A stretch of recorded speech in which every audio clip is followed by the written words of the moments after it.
along the banks of the Pigeon River.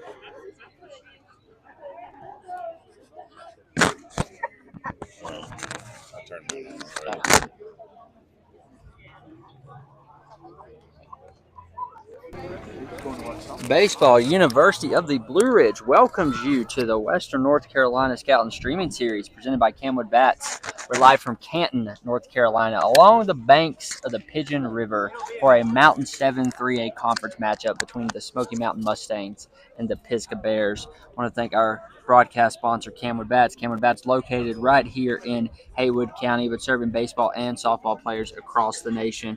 Get your game badge, trainers, tees, tutorials, and more, all available for purchase at www.camwoodbats.com or www.camwoodbats.com. And as part of our partnership, use coupon code BBUWNC for a 10% discount on all purchases throughout their website. Yeah, well, looks like you deleted a few letters off this little script right here. Oh, yeah.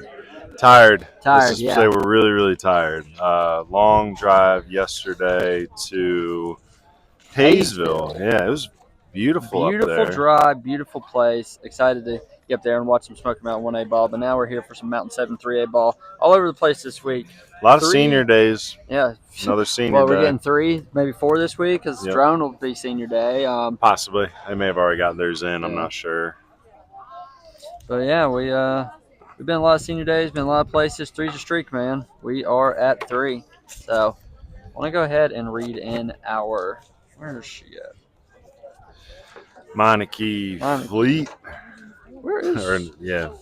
There we go. Meineke is our pregame and postgame sponsor for Baseball University. We're going to need some car care after all this travel. Western North Carolina Scout Streaming Series. With numerous locations in the Western North Carolina region, there's no better spot to get your vehicle seen and serviced. Whether it's an oil change, brakes, mufflers, tires, and wheels, AC, you name it. Meineke, they're doing car care right here in Western North Carolina. Well, Mountain 7 matchup with a lot of implications. Both these teams pretty well locked in for playoffs, I think, but I'd say so. There could be a little bit of shuffling, but I'd say based on only having, one game left, they'll be okay. Say Smoky comes in 12-9, but 4-6 in conference. Pisgah 10-10, but 6-5 in conference. North Henderson beat West last night 1-0. So North controls their own destiny in that sense. If they win versus West on Thursday, they have second place solely. But Pisgah, if they lose tonight, that's it. So Pisgah trying to stay in it for the second place race, and then Smoky just bragging rights for second. Really. Well, Smoky's got a game versus East Henderson on Friday, so if they can win their next 2, they'll finish 6-6. Both these coaches are very well, taught in their craft. Coach Clemens, I know real well. It's his first year at Smoky, but he's been around. He played his college baseball at Piedmont, came up through that Irwin neighborhood. I believe that's where he graduated from, coached their middle school and a bunch of travel teams out there for years. Was the assistant at North Buncombe the last couple seasons before taking over here. And a few years back, Wes helped me with the Edneyville Yellow Jackets back in 2021. Harold Shepard, he's been here much, much longer, 16th year at Pisgah. He was a Franklin graduate.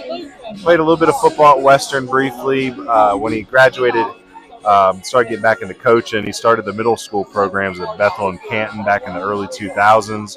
Became Pisgah's head coach in 2009. When they made the playoffs, that actually broke a 47-year drought, and they still have the sign out there. Was it 1967 conference champs? So Harold, I want to say it was 2010 where they broke that drought. Was regional coach of the year in 2014. Coach of the year out here in Western North Carolina as far as conference goes, 2014 and 21. Seen 36 of his players go to college and one get drafted. That was Mason Fox. It's senior night, but wanted to celebrate both these coaches as they work really hard. Wes Clemens turning the Smoky team around very much the same way Harold Shepard did years back for Pisgah. But I want to detail both these schools and how they finished last year. Smoky Mountain went 3-16, finished 7th in the Mountain 7 3A, going 1-11. While Pisgah, on the other hand, finished 4th in the Mountain 7, 11-9 with a 7-5 conference record. Made it to the playoffs as the number 26 seed in the 3A West region. Going on the road, losing at number 7 Rockingham County 4-3. That was a 15-inning game last year in the playoffs, by the way, a Rockingham game. But yeah, starting off for the Mustangs this year, the 12-9, 4-6 coming into this game. Currently sitting at 4th in the conference. Started 5-0, swept Swain and Owen. Had a 5-game losing streak before last night, but last night knocked off the Bears in extra innings. 8th inning, I believe, is a walk-off, so thank you. I appreciate you. They're 7-3 on the they road. started off real hot. They were taking on some smaller teams, some 1A, 2A teams, but they do have some quality wins in the conference. They split with West, split with North. They did split with pretty much everybody. Yeah, I was going to say, well, we were talking, me and Coach Clemens were talking about that in the dugout during the JV game. It's a good sign that the whole conference is beating each other up. Yeah. It's kind of like down in the CVAC and then the East Henderson beating Tuscola for crying out loud. East will be all right. They're figuring some things out this year as they transition, but they'll be all right. Pisgah, let's see how they've been. They started 3-0. They had a 3-game losing streak and then another 3-game winning streak. They swept East. They're 5-3 right here at the home field, but they're on a 2-game losing streak. Split last week with North. That was big. Zach Wester with a great game. Beat Peyton Maben and the Knights on Wednesday last week. And then Friday, Coach King brought his Knights up here and played a lot of small ball to win that one. Really happy with the sponsors this evening. We've had a bunch of people jump in, and I think that speaks to just kind of the quality product we've been trying to bring you. So it's nice to be able to call a couple neighborhoods, but hey, we're picking a game up, and have 3 or 4 companies jump in and help with the sponsorships. So I'll let Hunter run through a few of those real quick, but I'm going to do the first one. Just want to say a special shout out to Granny Landscaping. They've been really helping us this year with about 5 or 6 games, and I know they really wanted to do a Smoky game, so we brought them back in as a sponsorship today because they really appreciate not only the Canton neighborhood, but the Silver neighborhood.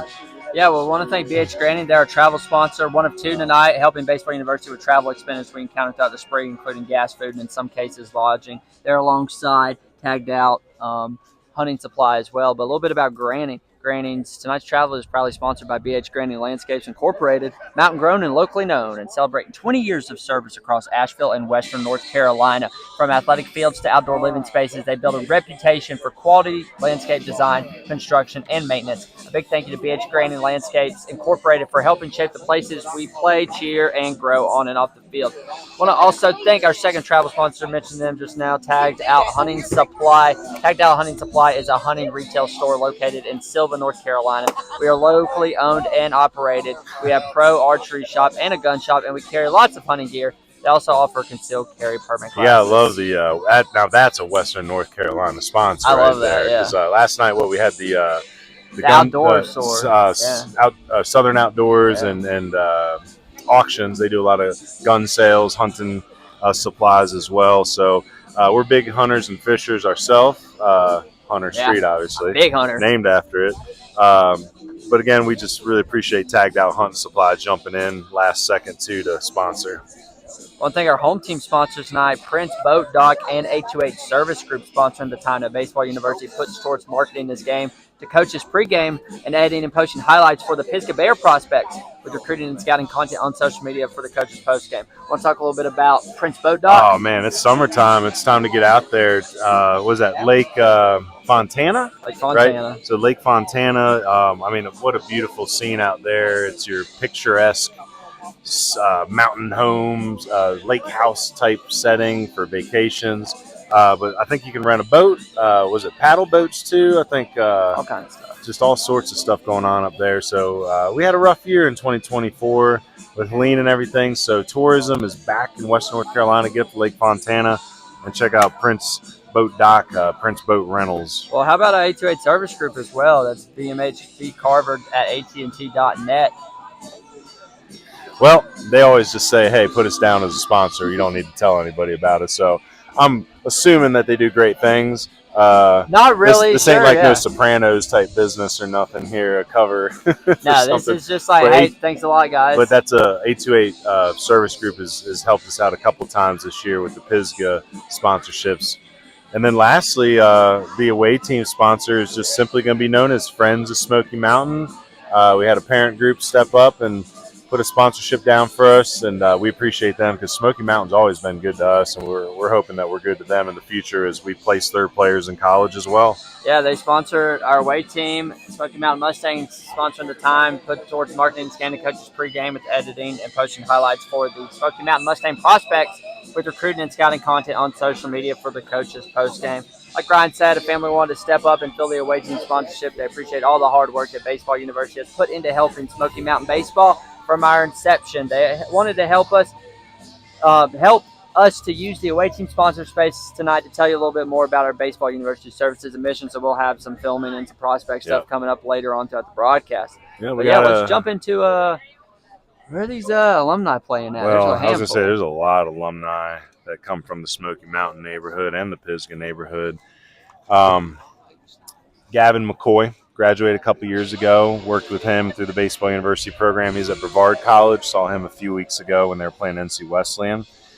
James Hinson graduated Western last year. That was his final season. He was a stud at Western for the Catamounts last couple years.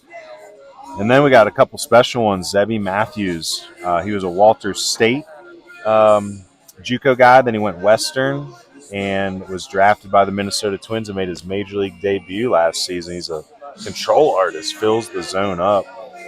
And then Smoky Mountain's favorite son, Cal Raleigh, Florida State grad, went in the draft very high, and he signed a very legitimate contract that's going to take care of him and his family for years to come. Is he leading the league in home runs right now?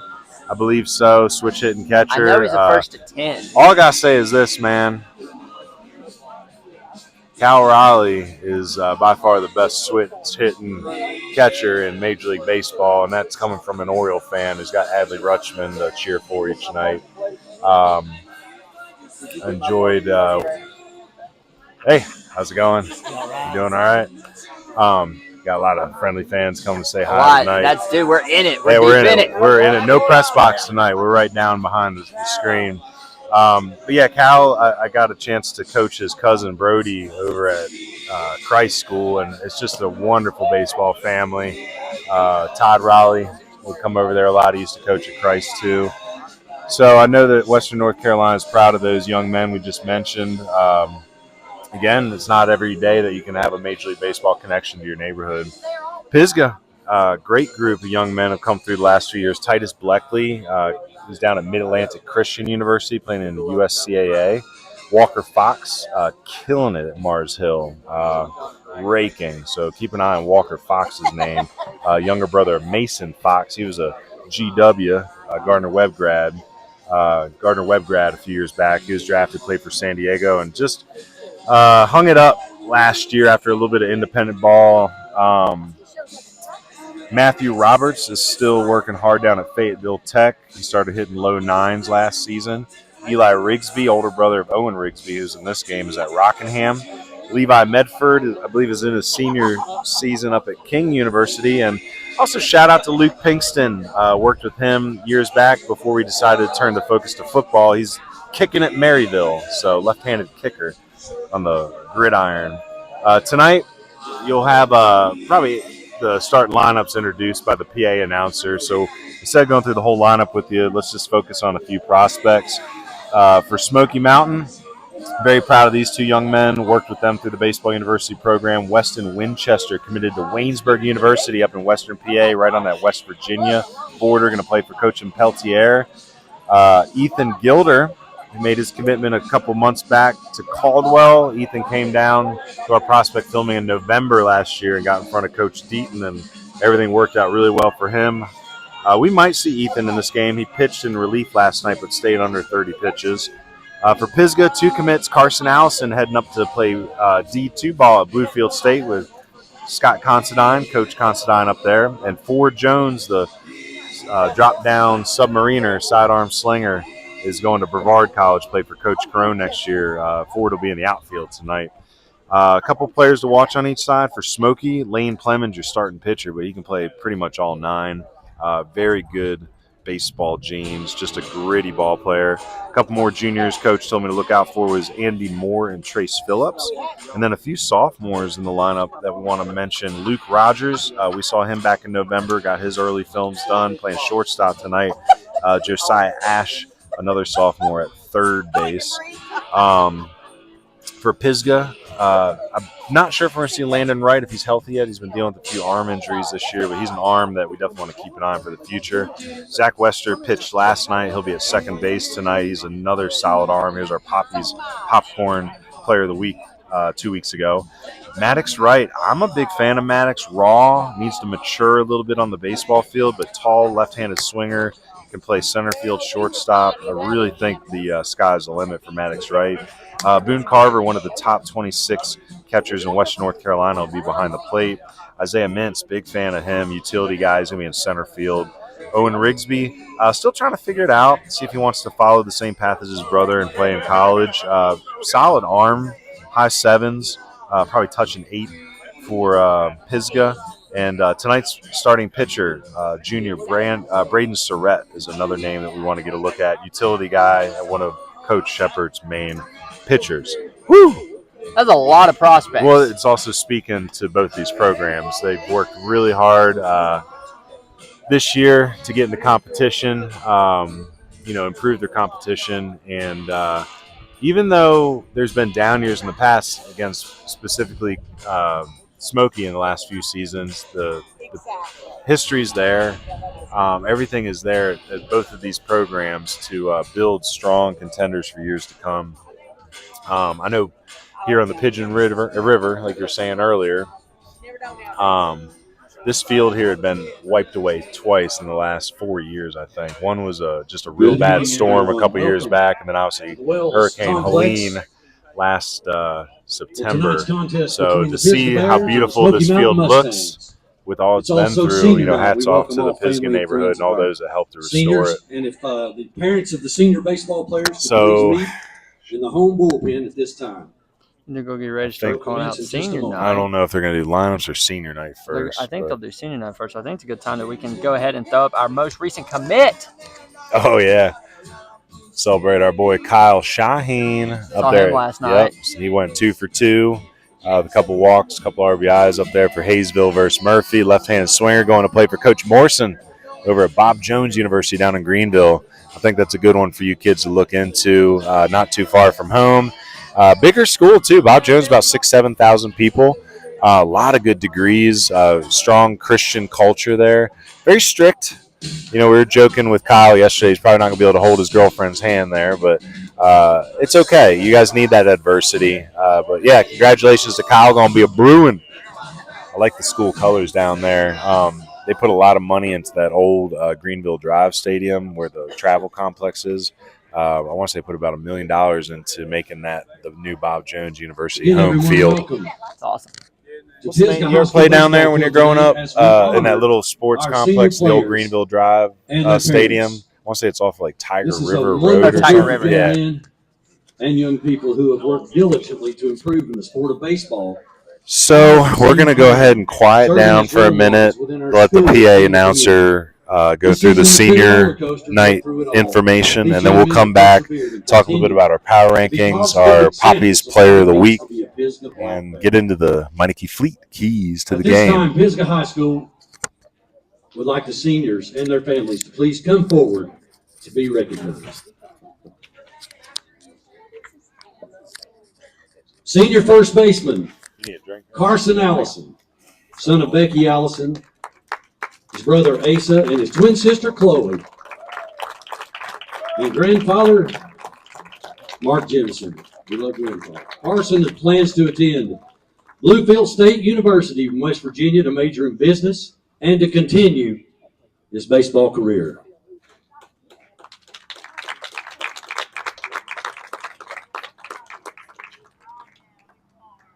Carson's favorite memory is going 15 innings in the playoffs in Rockingham.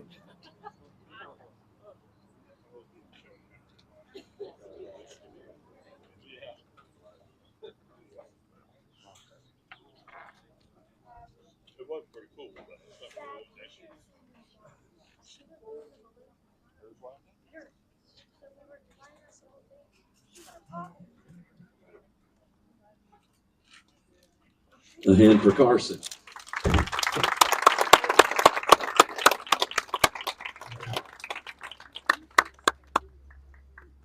Eli Chambers, son of Brianna and Jeremy Chambers, his sister Emily Chambers. Eli is undecided at this time about life after high school, but we all know whatever he chooses, he will be successful. Best of luck in the future to Eli Chambers.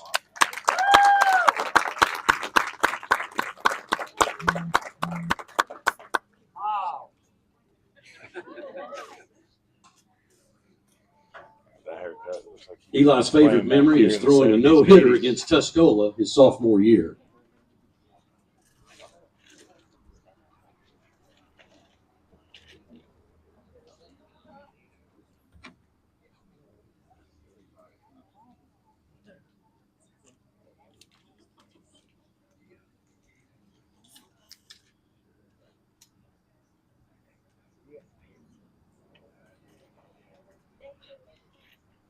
Ford Jones, son of Beth Mills and Anthony Jones, and grandson of Paul All Night Long Jones. Ford plans to continue his baseball journey at Brevard College in the fall. He plans to focus his studies in business administration.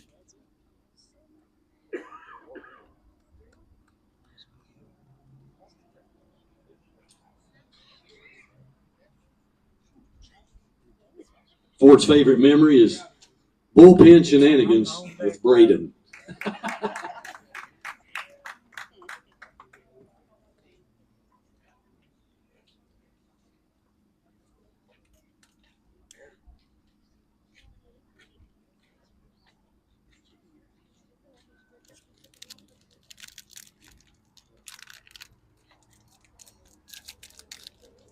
Folks, these young men will always hold a special place in the hearts of Pisgah High School. They have been successful because of their hard work and tireless effort to be great young men. They have demonstrated resilience and dedication in the face of adversity and are emerging on the other side stronger because of these roadblocks and obstacles they have faced. Gentlemen, on behalf of Pisgah High School baseball, the athletic department, and the administration, thank you. You've truly left Pisgah High School a better place than where you found it. Remember, this place is your home, and you will be forever welcomed back. You will be greatly missed. Thank you all for attending this evening, both players and families. One more hand for our seniors, everybody.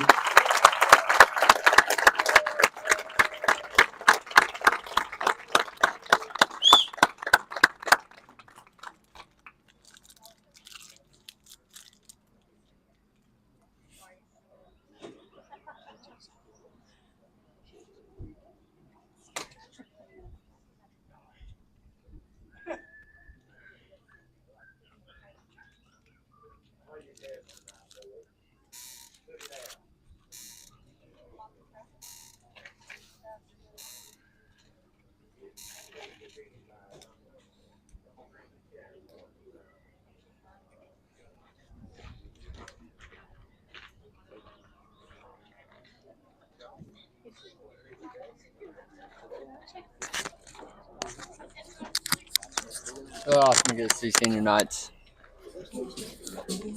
I don't do well with attention, you know. I think some of these kids, they know it's a special night. You know, it's really more for the parents, for the coaches.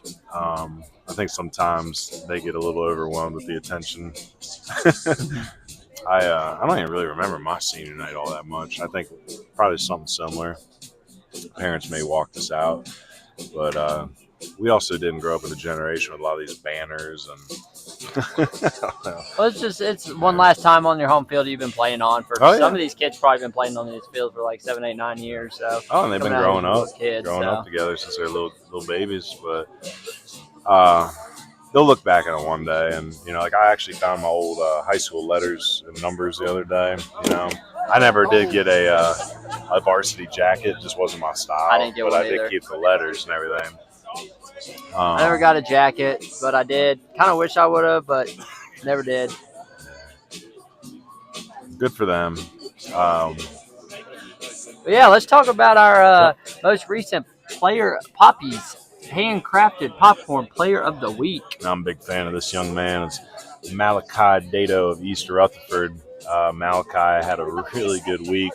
Shut out East Lincoln, who is no sorry team at all. It's one of the top teams in our Mountain Foothills rankings. 7 innings, 11 Ks. He also swung the bat pretty well that week. Beyond East Lincoln, they played Hendersonville twice. So collectively in those 3 games, went 4 for 9 with the dinger, 5 ribs, and 4 runs. Malachi, a good young man, works real hard, always smiling.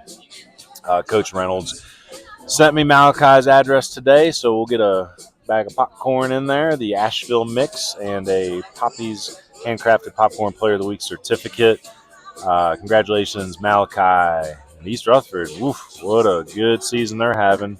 You can probably throw those power rankings up next. You'll see East Rutherford finished last week 20-0. I think last week their record was 20-0 combined on the season. I think they played Hendersonville yesterday, beat them, so 21-0. TC Robertson won a thriller last night, walked off Asheville 4-3. They went into that 6th inning down 3-0 to come all the way back. Tuscola been handing it to Swain this week.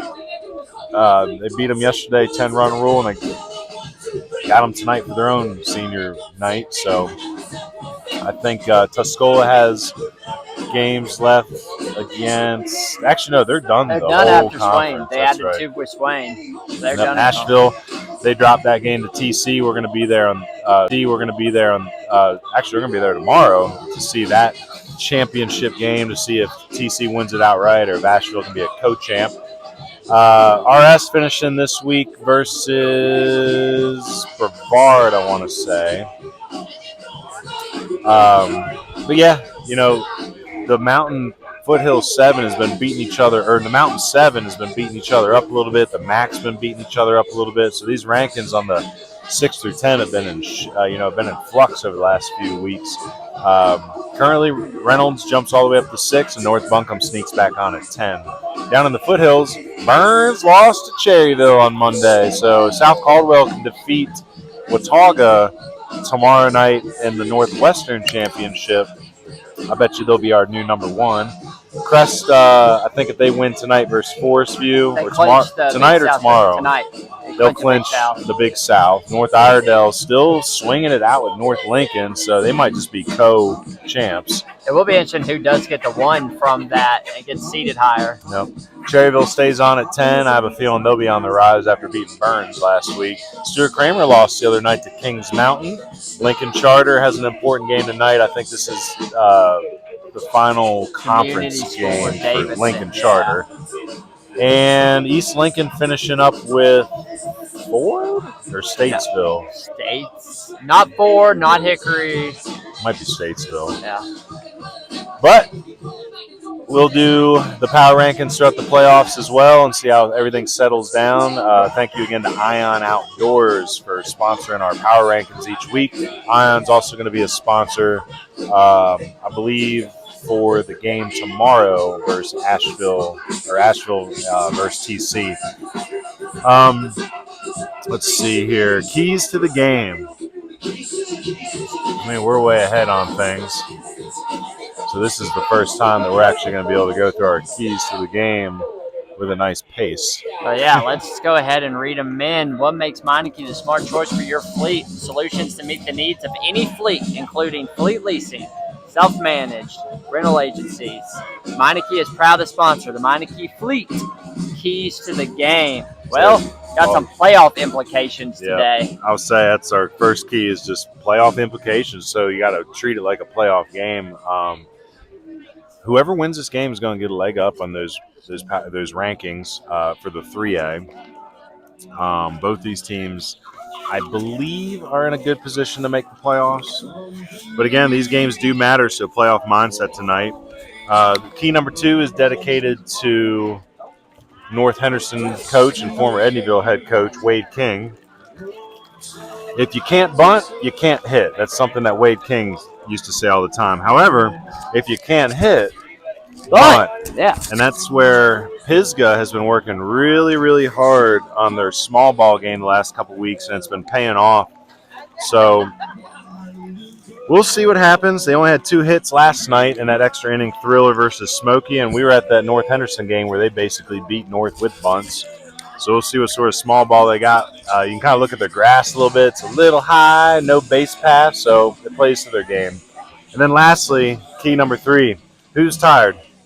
We are. I'm tired. We've been traveling. We got 5 games this week, but so are Smoky and Pisgah. They played 8 innings last night on the school night. So after an extra innings thriller, who's got enough energy to power through and claim this Mountain 7 win? Well, the rain came back briefly. We got trash bags on top of the tech. I'm closing up my notes for the meantime, and we're going to ad-lib it because I don't want my papers getting wet. Yeah, I don't want my computer getting wet either.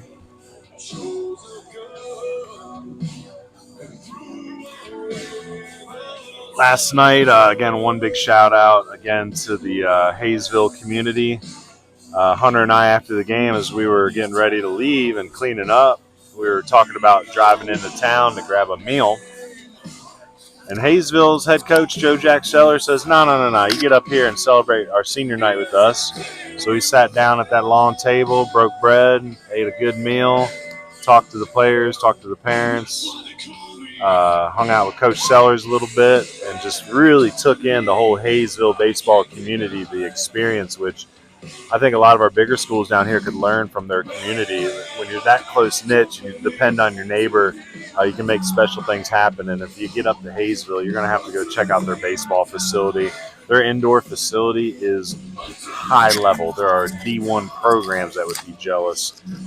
Indoor turf, plenty of cages. Like if they got a rainy day, they can lift all those cages and have a full-blown infield practice in there. And again, their field was just immaculate. Their press box was unbelievable. So again, Hayesville community, shout out to you. Really appreciate the hospitality you showed us yesterday. We appreciate a lot of the kindness and hospitality from a lot of the Western North Carolina neighborhoods we've seen this year. And again, not trying to be the negative Nelly and have hindsight, but after Helene last year, it takes that kind of family, neighborly love to build up your communities like this. So Western North Carolina is a special place. We've recovered well. Baseball is helping take our minds off some of the struggles that we're still feeling in the economy out here, the rebuild. So if you're listening from outside the region, please get up here and visit. And we hope to see you in the summer and the fall tour season. Well, Hunter's been running around grabbing napkins, trying to get everything wiped down. We had mentioned Kyle Shaheen and his commitment earlier in the pregame. So we want to draw attention to our prospect filmings, which are starting up here on June 4th at Mars Hill. We got 4 on the schedule, maybe trying to sneak a 5th one in there. So again, June 4th at Mars Hill. In August, I want to say it's August 16th, we'll be at Caldwell. In September, we're going to be at Brevard College with Coach Carone, and then in November we'll be back in Cleveland County with the Yetis for our fall prospect filming. Kyle came out to our Brevard filming last year, and things moved quickly for him. His fellow teammate Michael Mauney, we celebrated his commitment a few months back. He's going to Berea. So again, if you're out there listening, if you're a 26 grad or a 27 grad especially, call me. Get signed up for our prospect filmings. Ask about our college recruiting advising. Been doing a wonderful job placing our prospects at the next level. How we doing, Hunter? Doing good. Trying to navigate the first rain game we've had this year. We need a big old umbrella like the guy next to us, or a tent or something. So something that we're going to invest in at your sponsorship and whatnot. We've been pretty transparent on the sponsorship money, but that will be an investment this summer. If we end up doing the Legion season, will be a nice tent because we're going to be outside for that season, and we need to cover ourselves from rain and heat in order to make these broadcasts happen. So perfect time to mention our Patreon, which we've had a bunch of people join recently. We have I think close to 40 members, only 3 paid members at the moment, but you're going to want to join it. Again, $5 membership gives you access to all our posts. Hunter posted his most updated playoff rankings and playoff seedings this morning. Don't tell him what time that was emailed to you. Hunter's not sleeping. Let's just put it that way. He's a vampire. Diving into every possible scenario of what can happen. And what was that one comment I said? I was going to say, if you subscribe to the Patreon, again, for $5, and you can do the $10, $20, $50 range as well. But that $5 range, it's not only the rankings and the playoff seedings, but Hunter's got some really good notes in there about possibilities based on who wins conferences, who ends up being second place, automatic bids, those along those lines.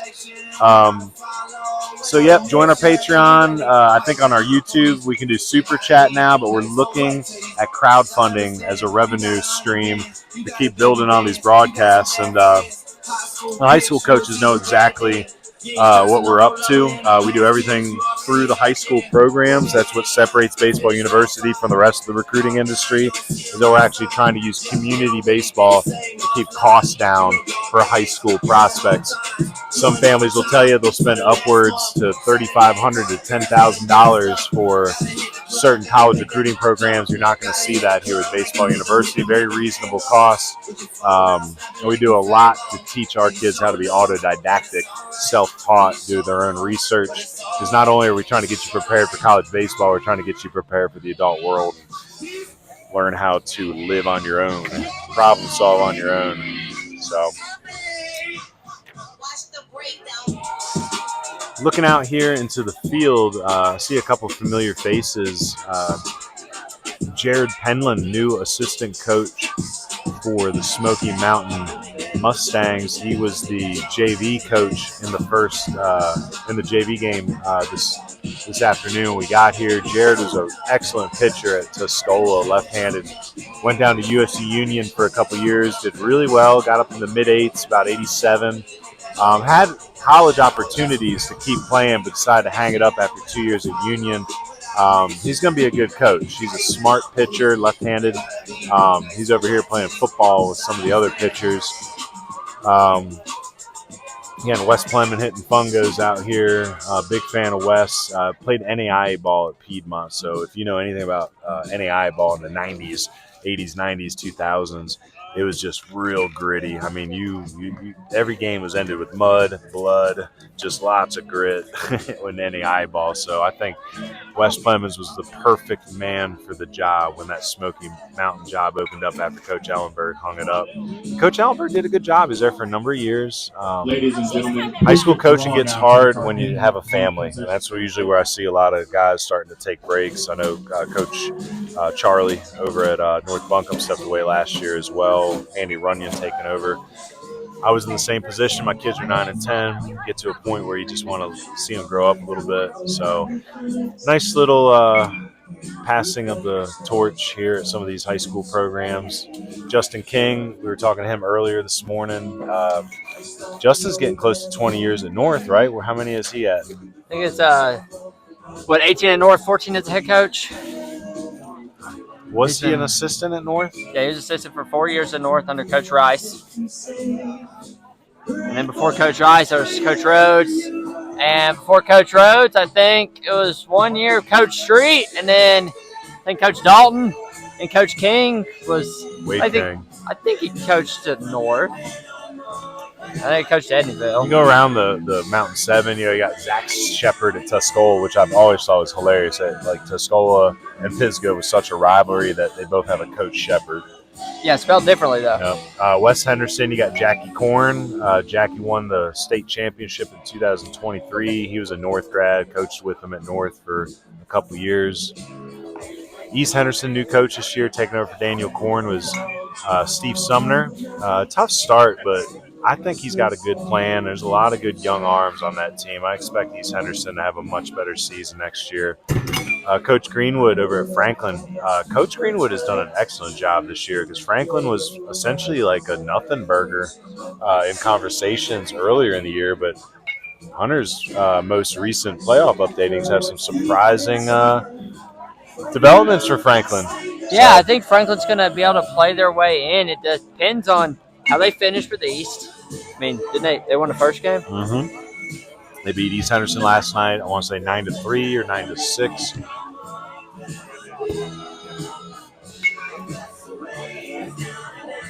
Big development for Smoky Mountain this year is they added lights. So they had their first ever game under the lights a couple weeks back versus West Henderson. They won that game. Again, Cal Raleigh, when he played his high school ball at Smoky, had hit some epic home runs out there. Kind of a short porch there at Smoky. Smoky's been having some issues with their fields the last couple seasons, too. They had that middle school field down the road from the high school field that they would switch off and on because the middle school field actually has lights.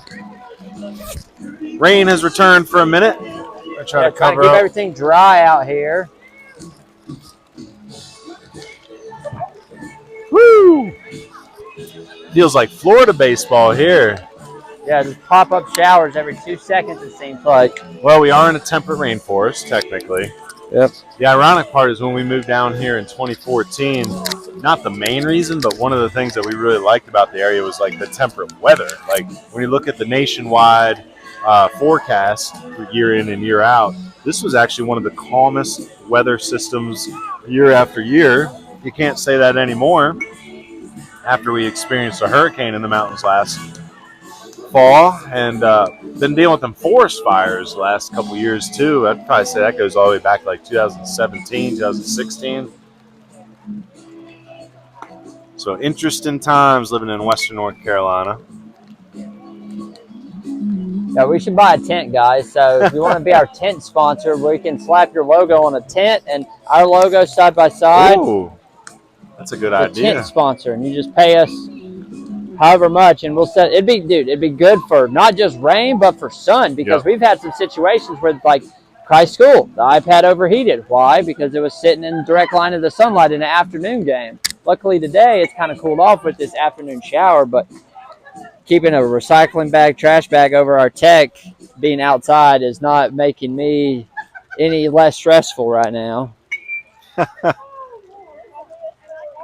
Saying this type of rain is also the perfect rain for just right before game time. Like it's almost like just running a hose, you know, the fire hose across the field real quick, you know. So good playing conditions as long as the rain stops. Yeah, this is just the old school roughing it forecast. Like we're not out here no fancy ESPN with everything covered up. Like it's raining and we got a trash bag on the iPad and the computer. So trying to keep everything dry as we can. We'll check here in a minute. We're going to see if there's any early scores. Yeah, again, there's some schools out there that are still dealing with having no lights. I saw there's a couple before the rain hit, so go ahead and pull that scoreboard up and see if there's any that are relevant to us.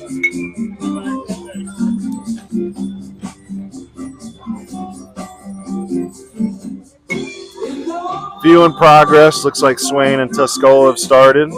Technically, it has Smoky Mountain Pisgah in progress, but we have not begun yet. Dealing with the raindrops on the phone. Pardon. Yeah, touchscreen and rain doesn't act very well. I'm hoping these phones don't end up doing anything bad.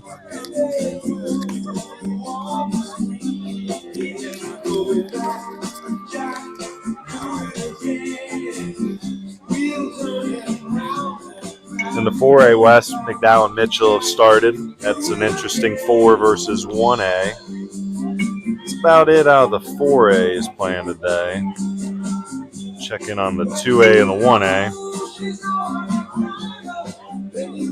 Drone and RS playing down in Rutherford County. Lincoln Charter in the private school sector playing against number 16. That's Community School of Davidson. Community School Davidson, which I think is their main rival in that conference. Mm-hmm. Community School of Davidson, 9-7 this year.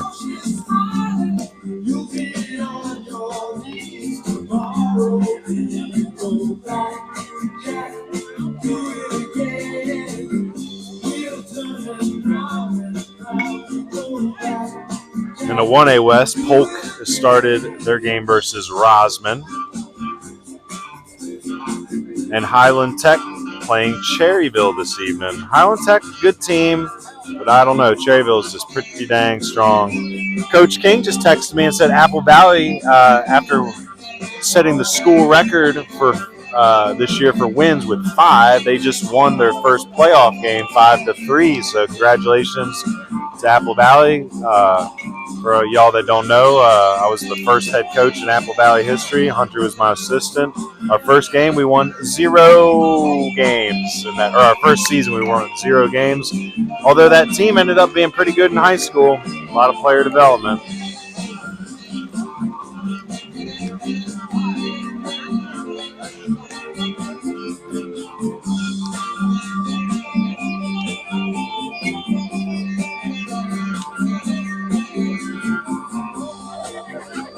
Shoo! It's raining just enough right now to start getting a little uncomfortable. Yeah.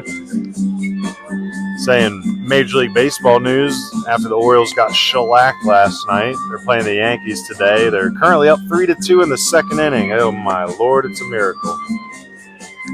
Say there's a lot of angst in Baltimore fandom right now.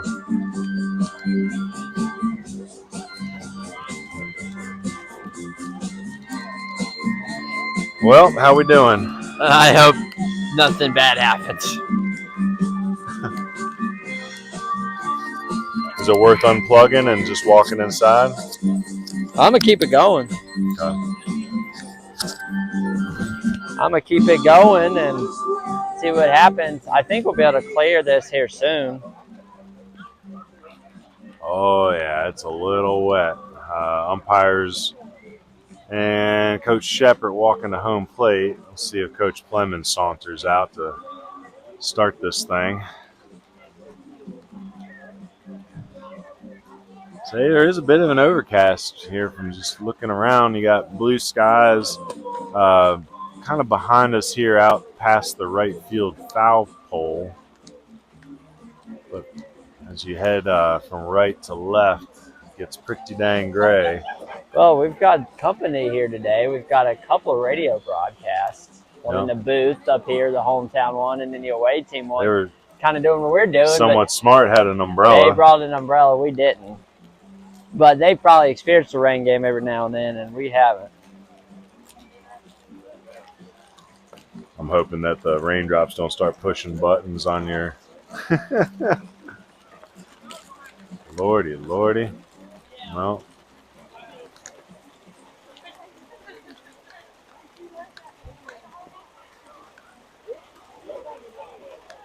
Yeah, I don't know what we're going to do if they get this started, and we got to sit here. I'm going to sit under the table, I guess, and you're going to tell me what the count is. I'm going to do the switcher from underneath the table. That would be priceless.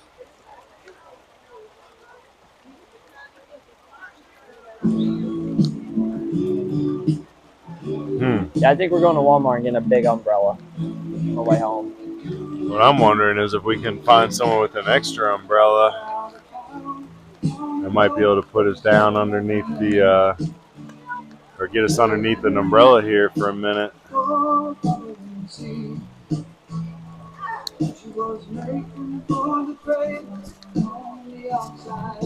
Oh, Lordy. Let's just hope lightning doesn't strike. Yes, that would not be good.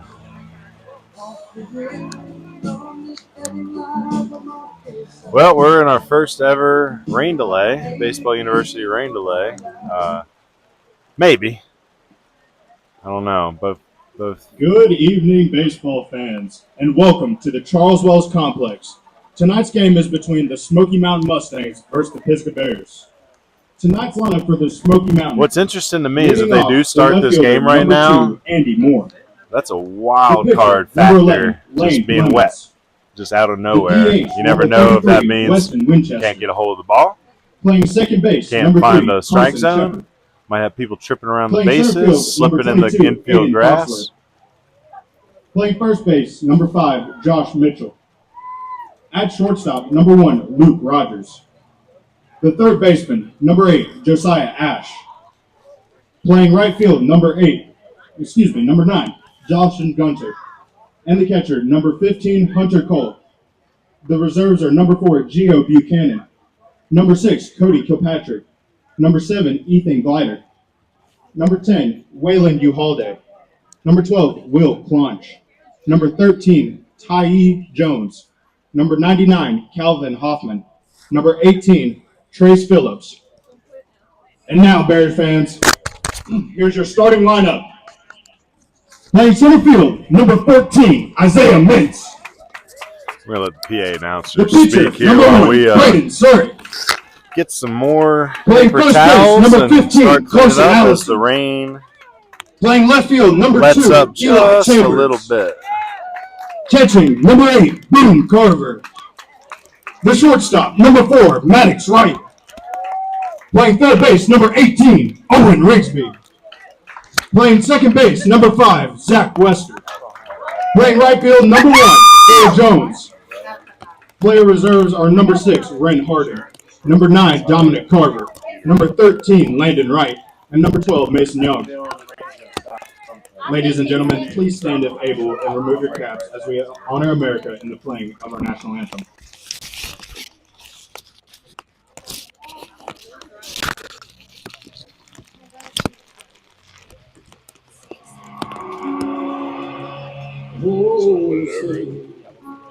And you see by the dawn's early light, was so proudly we hailed at the twilight's edge gleaming, whose broad stripes and bright stars through the perilous fight. For the ramparts we walked were so gallantly stood, and the rockets regular of our blood, singing yeah, through the night, that our flag was still there. Oh, say, does that star-spangled banner yet wave? Oh, the land of the free and the hope of the brave.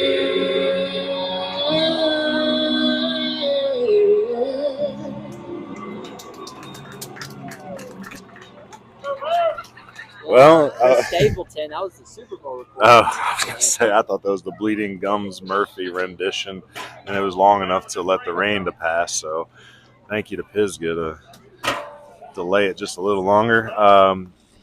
Generous woman in the concession stand let us borrow an umbrella, so we got that covering the tech right now, while Hunter tries to clean up a monsoon with a dinner napkin.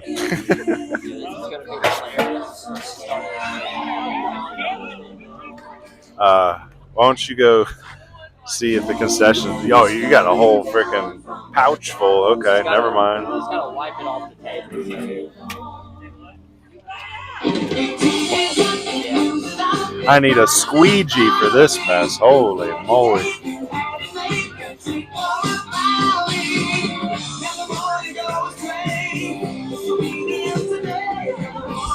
Well, starting pitcher is going to be Braden Surratt. And right when I announced that, we heard a thunder crack. So hopefully there's no accompanying lightning. Because when lightning flashes in a high school baseball game, you shut things down immediately for what? 45 minutes? 30 minutes? Yeah, one more.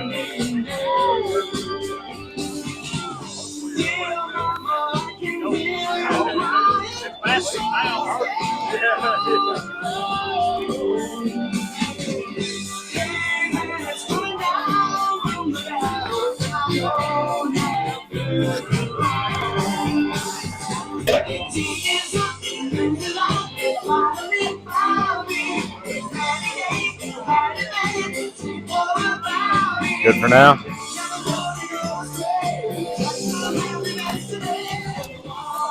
I'm going to keep this umbrella close by, though, just in case. Ready to take it off? Just make sure it doesn't. Shoo. Okay. Let's see what he says. Looks like we got keeping guys in the dugout, maybe. I got you here for a minute. Yeah, let me swipe all this off. Well, folks, nobody's taken the field just yet. My guess is one of the umpires caught some lightning in the horizon, and we might have ourselves actually that first real Baseball University rain delay. Well, while we wait to see what they decide, from the view that you're looking at right now, for y'all that have been to the Pisgah home field before, you'll recognize that center field looks a little different. It used to have the whole black windscreen back there all the way up to the top. I think they still plan on putting in that windscreen to get the black backdrop for the batter's eye. With this field being rebuilt twice in the last 4 years, that mound is actually looking pretty dang good. They used to have to build it up so high because the field was actually slightly uphill. Looks like it's been graded out pretty well here, though. So I also love how Coach Shepard has the 1967 Conference Championship banner hanging out there in left center field to try to remind everybody that, yes, 47 years later, 2010, he did help get Pisgah back to the playoffs for the first time after that long drought.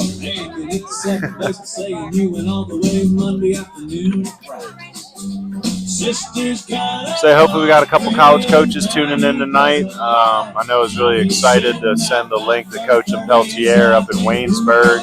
He's got his eyes on Western North Carolina for sure. Before he went to Waynesburg, he was at Hood College. And while at Hood, he recruited Amrit Brown from Asheville High School and Skylar Albright from Hendersonville. So now that he's over at Waynesburg, he's glad to get Weston Winchester on board now to be a left-handed power hit in his lineup next season. Waynesburg ended up being a good fit because Weston wants to study kinesiology, exercise science, be an athletic trainer. So he's already got an internship set up in the Waynesburg athletic department with the training staff. Not too far from home, like I said, right up there on the PA, West Virginia border. I think our Western North Carolina kids need to be more open-minded about leaving home, simply because the baseball and the college dynamic's a little different when you head around the country. For example, down here in the Southeast, we're mostly big schools and JUCOs. We don't have a ton of small schools, where up north, I'd say for every one school with a baseball program in North Carolina, you probably have 4 with a baseball program in Pennsylvania.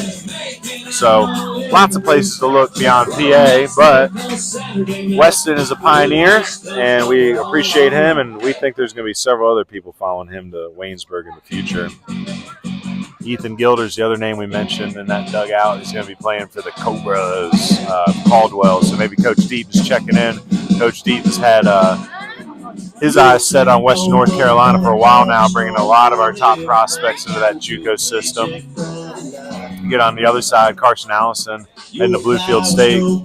Scott Considine used to coach in the Next Level Baseball program down here. Used to coach up at Southern New Hampshire. Has a really good background. He's a new head coach up at Bluefield State. Only about 2.5 hours from Asheville, probably about 2 hours from Charlotte. So Concord, Bluefield State, there's a few schools up there in West Virginia that are not too far from us. And then again, Fort Jones, Brevard, quietly has become one of the best D3s in the Southeast. Coach Carone and Coach Huckey and Coach Sizemore doing a great job over there. And I'm forgetting the other coach, young man. I got to go look his name up. But great coaching staff over there at Brevard. And those kids have a lot of fun playing baseball, too. I know they're trying to make a run in the USA South and try to get that automatic bid to the NCAA tournament. So we'll see how playoffs go for Brevard and staff. Say a couple of the coaches. We got one coach out there near the pitcher's mound throwing some conditioner on the mound, trying to dry it up a little bit. So we'll see how things escalate here. There's another thunderclap in the distance, but I got my eyes to the sky and I don't see any accompanying lightning yet. Yeah, I want to thank the Pisgah Athletic Department for providing napkins at the bathroom. Keep running back and forth to get these paper towels to wipe the table off and make sure the neck is good to go. They're doing a great job in that concession stand tonight too. You fans out there will never guess what I ordered for dinner. Chicken Alfredo available in the Pisgah concession stand tonight. They do something special for every game, whether it's a pork barbecue or a pasta dish. I've been very impressed with a lot of the concession stands this year. High school baseball is great. The little small town niches, whether it's the restaurants, the food styles, just this demographic out here does a great job supporting its athletics in Haywood County. Say we were at the Pisgah at Tuscola game earlier this year. Colt Nelson threw a gem, came out a winner with the Mountaineers that night. That's a storied rivalry. Tuscola swept this year. Last year they split. Zach Wester, as a freshman, beat Tuscola on their home field last year. Well, while Hunter's wiping this up, I'm going to walk out to his Jeep real quick and grab my sweatshirt. I will be right back.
All right, I'm back. Yeah, it was about to get really cold. That was crazy temperature change. It rained, the sun disappeared. It's about to get real chilly. Well, appreciate all 27 concurrent viewers still with us through this rain delay. Coach Stevenson in the chat. Go Bears. Coach, congratulations on baby number 2. On the way. Quickest way out of coaching, having some babies. Coach Stevenson was one of the first coaches I met when I got involved in that North program. I think he was on his way out, heading back into Haywood County. But where did he play his ball at? Was he a Mars Hill guy? Mars Hill guy, number 51. Good. MHC Steve, 51. Professional cornhole tournament. Yeah, the whole director. Stevenson, yeah. I got to get into that. I got to get out of this gig and get into some cornhole. I was at a wedding the other day, and some of the people there, they had a wedding at cornhole. That's something we got to expand. Who would have thought that would have blown up as much as it did? It took the country by storm. But I was at this wedding, and they had cornhole at it. Something they've got to expand. But I said, some of the attendees, they were like, "You want to come be our fourth for cornhole?" I was like, "Yeah." But let me tell you, I know a professional cornhole player. And they're like, "Whoa!" So I wiped on the board, but no way I could ever beat Stevenson and his guys. I don't know. I feel like it's basically a replacement for horseshoes. All right, let's hope we don't get any more Horseshoes weather. big down here? Maybe No? back in the Dude, 90s. I used to play horseshoes like a madman. I like yard games. Cornhole, horseshoes, disc golf. Yeah. Just hanging out in the backyard, barbecue, chilling. Well, how's latency and stream power and all that? It's fine. It's got a little poor connection. I think it might be because of the clouds, but trying to keep everything dry. My big thing is I see the radio people, I see the game changer camera back behind here. Everything freaks me out when it comes to dealing with the latency and interference with our broadcast. One of these days, we'll find that tech guy we've been praying for to come audit us. So again, if you feel like you're big into tech and you understand maybe some of the video production side of things, we're looking for someone to come audit us on the tech side so we can make some better purchases. Big investments this year, though. The Starlink, I do feel, was a good investment. We appreciate the sponsors for getting behind us to purchase that and take care of the monthly plan.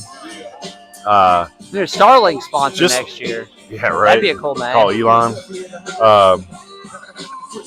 Just little things, too, like whiteboards, tables, chairs, wires, battery packs. Bungees, bench strippers, tripods, magnet fence strippers, mounts. magnet mounts. Ethernet cable. Ethernet that we're not cables. using right now. Yeah, right. Mics. Want to get a new iPad. I think that's one thing me and Hunter are starting to realize is that this iPad, which again, I bought it maybe 3-4 years ago, but I think I already bought it kind of like an older model because I'm very frugal and afraid of technology. So I think that's probably our next investment is a better piece of equipment to run these broadcasts. I'm going to give the Chad Medford guy a call since we're going to be in Burke County on Friday, see if he wants to come down. He reached out to us. He's an East Rutherford guy. He used to work for WLOS and said he'd done some football games with like hardwire stuff, actually wiring everything in, and that might be the way in the future for us. So, yeah.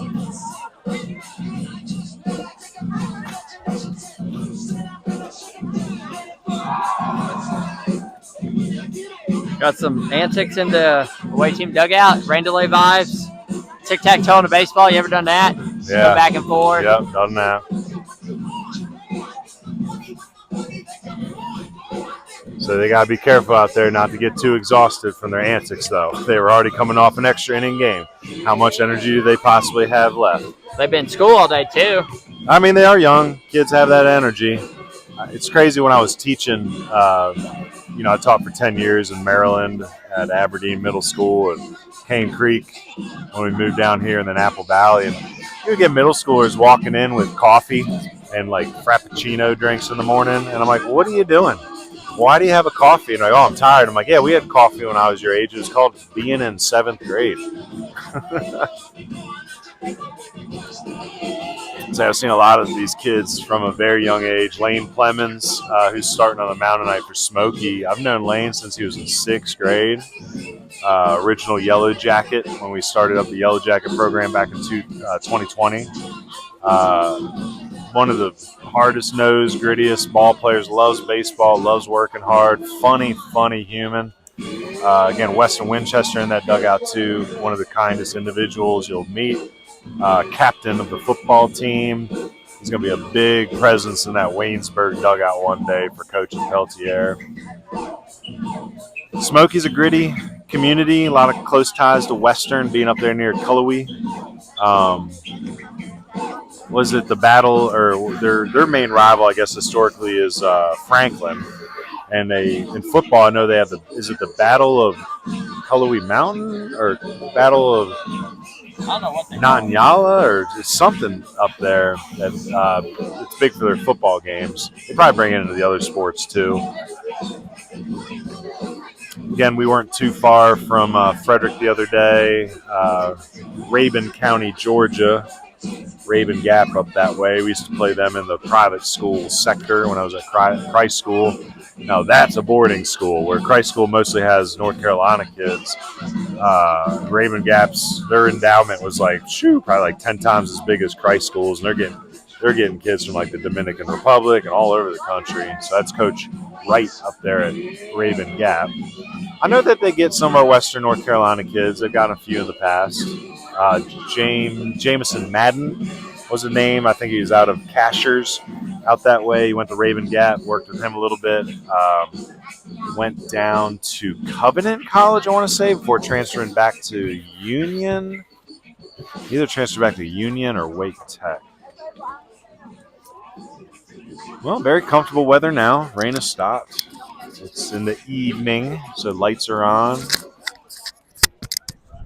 The flag is limp out there in right center, so no breeze. So we're going to have a lot of dead footage to cut off of the scout camera in center field later. Honestly, that might be somewhere you go reset it right before. That out there? No, I'm not walking all the way back out there. There's an awful angle out there to get to with that higher fence. And I was disturbed when I came home the other day to realize that the scout camera at Christ School must have got knocked by something or the just random twist of the camera right before game time. So we have about 2 hours of a tree. So we're going to have to edit the highlights off of the broadcast for the Christ School ACA game. Apologize to all those teams since the Mitchell Freedom game. I haven't had a chance to post the scout highlights. So I think by the time the week's over, I got 9 games worth of highlights to edit and post. I got to start looking into some new tech for the prospect filmings too.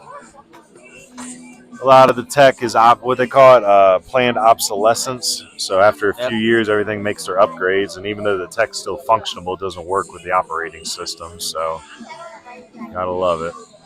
Still in the search for some interns. Eli Ash, if you're listening, I didn't call you Thursday because we had to pick up, or we didn't have to, but we picked up the RS versus Hendersonville game last week. But I owe Eli Ash a call. He's probably going to be one of our first interns. Worked with Eli through the baseball university program, and then senior year he decided he just wanted to go to school, but he wants to get into sports marketing, sports business, and what a better place for him to start than Baseball University of the Blue Ridge. So anybody out there looking for hours for internships at the college level, preferably, I want some older young adults that have got some a little bit more responsibility under the belt. Look us up. We need a tech guy. We want marketing guys. We'd like someone who wants to get into video production, video editing.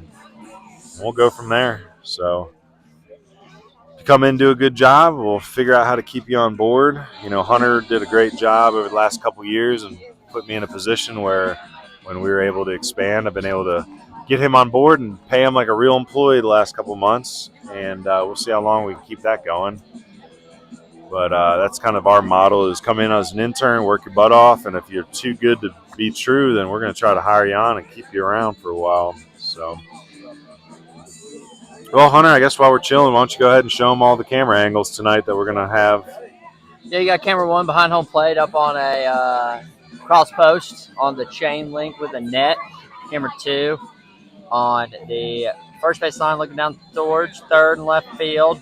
Also on the fence, magnet based in there. Camera 3 same way, a little bit turned towards the batters, you can see them. And then camera 4 down on the third base line, getting the full coverage of our infield. Great infield. I think we might have to move that one a little bit to the left.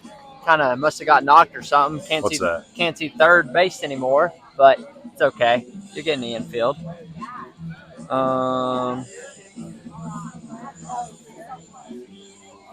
Yeah, those are our 4 camera angles. I'm trying to pull up a potential 5th camera angle, if I can.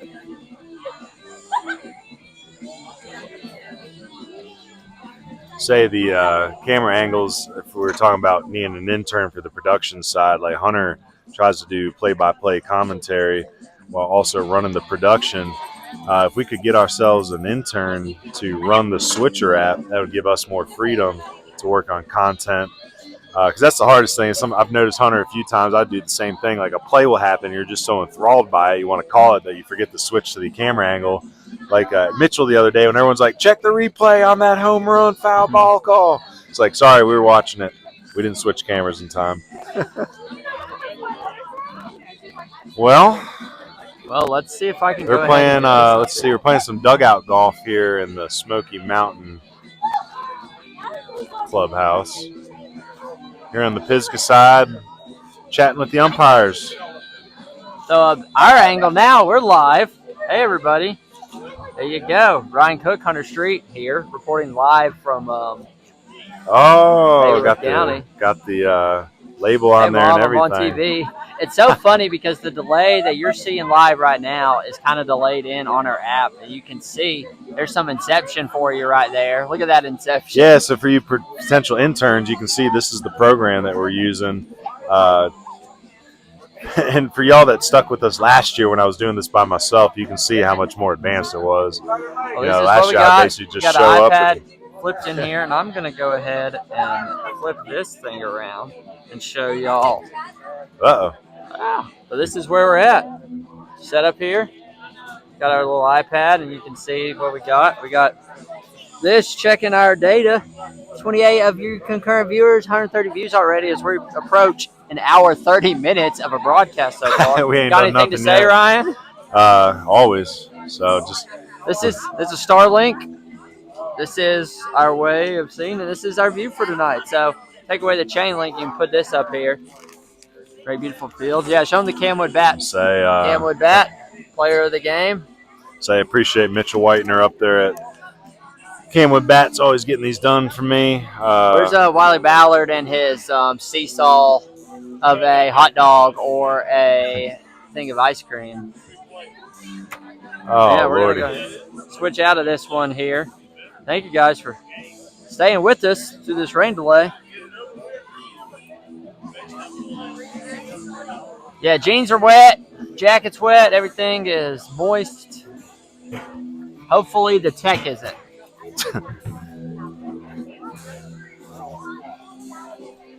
As long as the tech isn't moist, we're fine. Say I'm glad they started playing a little better music.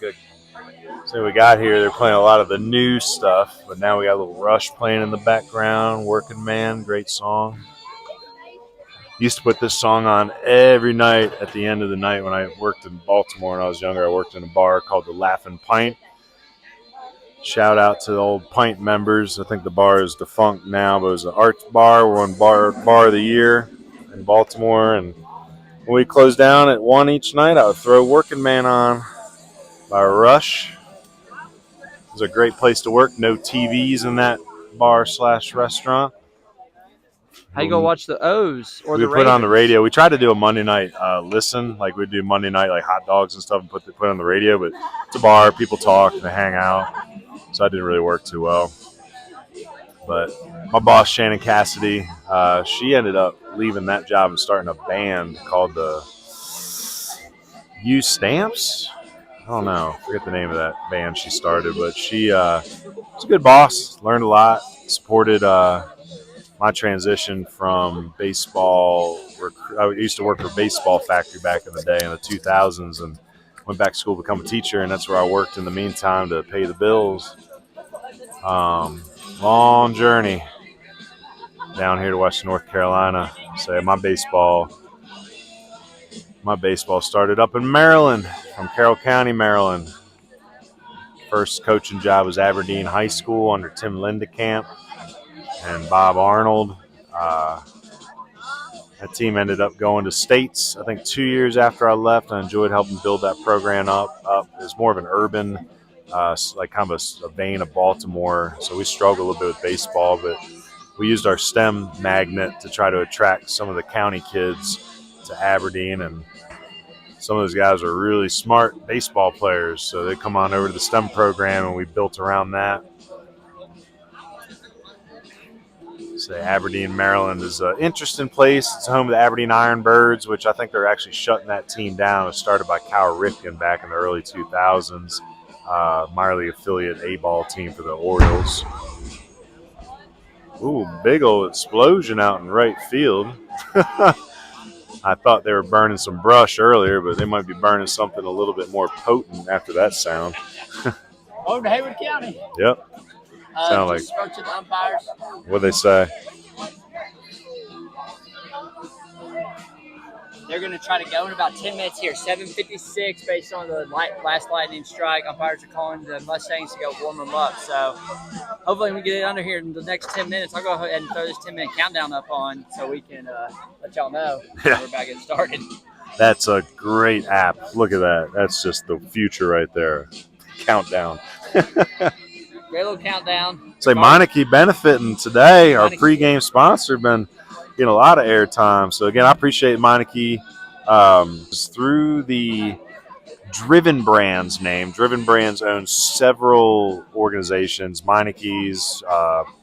What's the other one? Take 5 or the quick is that the oil change place?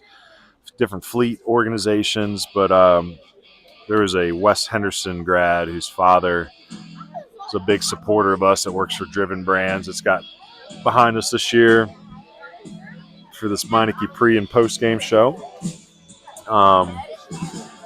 Excited for our first inning sponsor today, Bloom Patch Farms, because we finally got your flowers updated on the broadcast. So I say, you know what? Throw them up. Show them those flowers. We've been bragging on Bloom Patch all this time about the dahlias and just the cuttings that they've been doing. So we finally went on the Instagram and downloaded all the beautiful pictures. And spring is in full bloom, so you got to get out to Bloom Patch Farms. Look at some of these amazing flowers. Unfortunately, the timer is still in the way of it, but, you know. Whatever. That's how much time we got left to purchase these beautiful flowers. So get on a cutting tour, right? They're going till October. Cutting full of tours. Prom season, I think, is just finishing up. She probably had a little business there, but she did well for prom last year, but was so busy with her other cuttings this year that she was like, meh, I can walk away from it if I have to. That's just kind of what business is sometimes. You can only got so much time.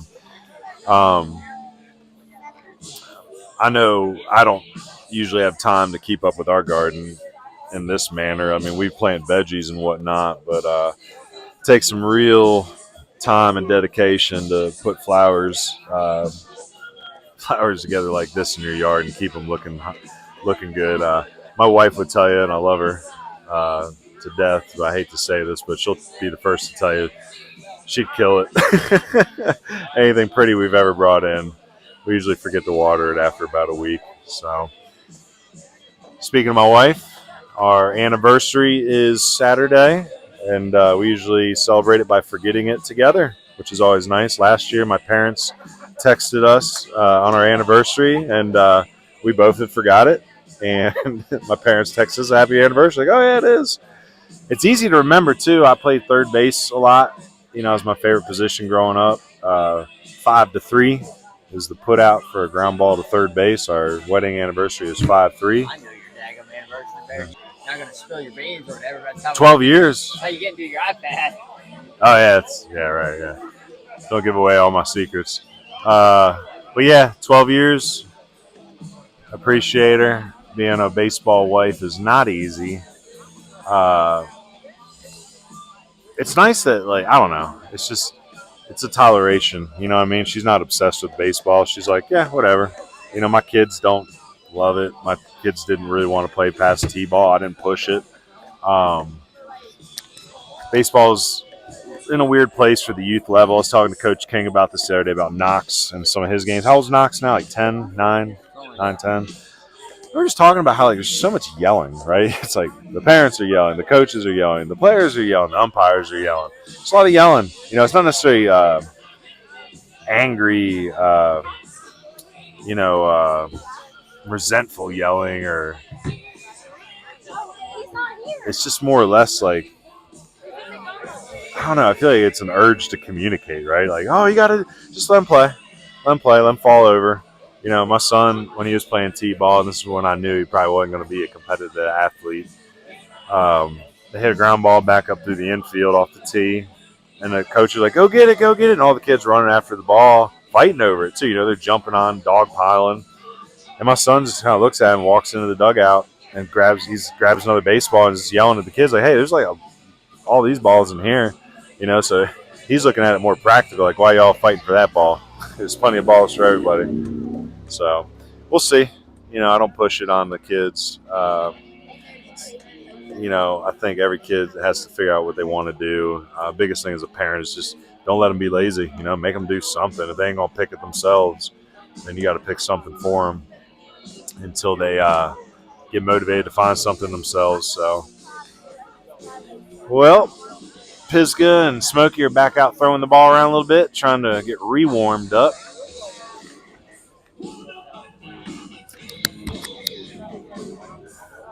So a lot of balloons out here tonight for senior night. We heard some popping earlier and a giant explosion not too long ago. So not quite Probably the fireworks we subscribed for. Normal Wednesday night in Haywood County. Yeah, I got about 4 minutes remaining until first pitch, hopefully. Looks like we got some clear skies coming back in, so should be okay for a few hours and we can squeeze this game in. Yeah. Speaking of Haywood County, we've had a desire for years to see another junior college open up somewhere. There's none in the mountains. Haywood Community College was one that we talked about last year. They don't have a field they could play on yet, but I like the idea of Haywood Community College starting sports, especially baseball. I think this is a county that would support it. I think you would see revenue from the gate. I think you'd see people come out and watch it and support it. And, man, we need mountain baseball to start some junior college because I think there's dozens of kids each year that would have continued playing if they had options a little closer to home. Again, I encourage players to leave home and see what's out there, but every situation's different.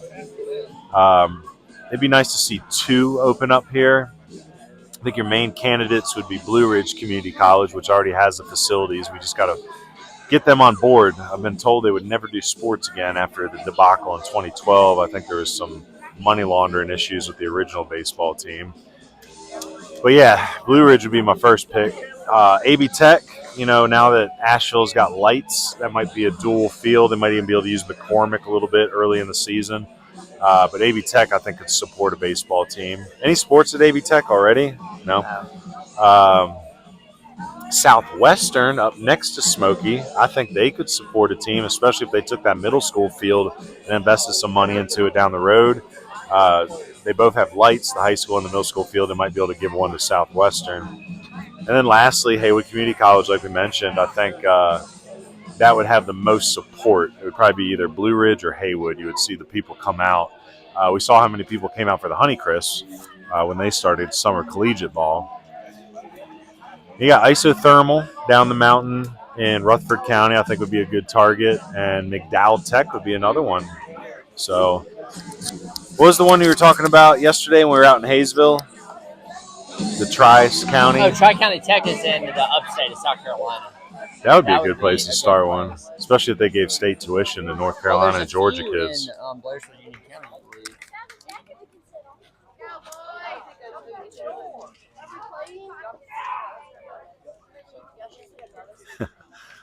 Well, we might have a ball game here. Say umpires look ready. Boone Carver's behind the plate waiting for his pitcher.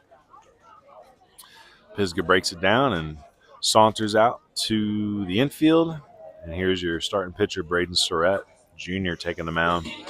When Braden's not pitching, he's usually a utility guy. Find him around the infield, second, third base. Good battery today. Again, Boone Carver, one of the better catchers in Western North Carolina. He'll pick you off. He can throw a runner out.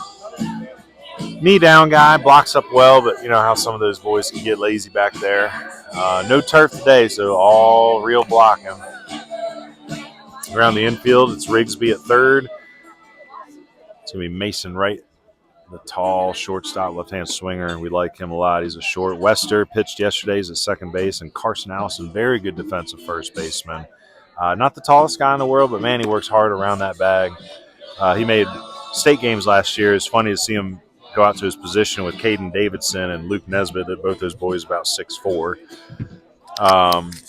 Carson going to play at Bluefield State next year.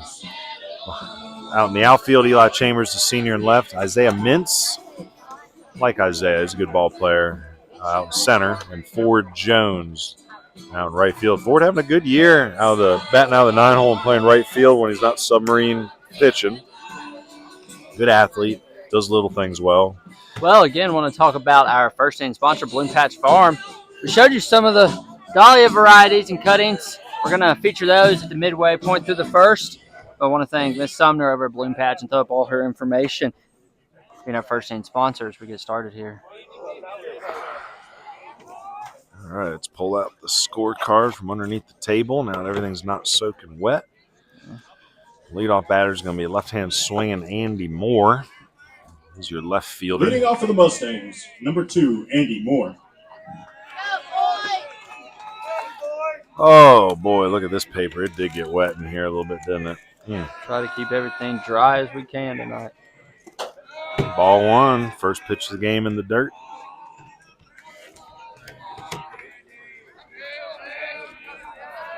So a couple new names in this Smoky lineup from last year. Coach Clemens did a good job when he took the job at Smoky, working in the building. I want to say he's either the business or the tech teacher.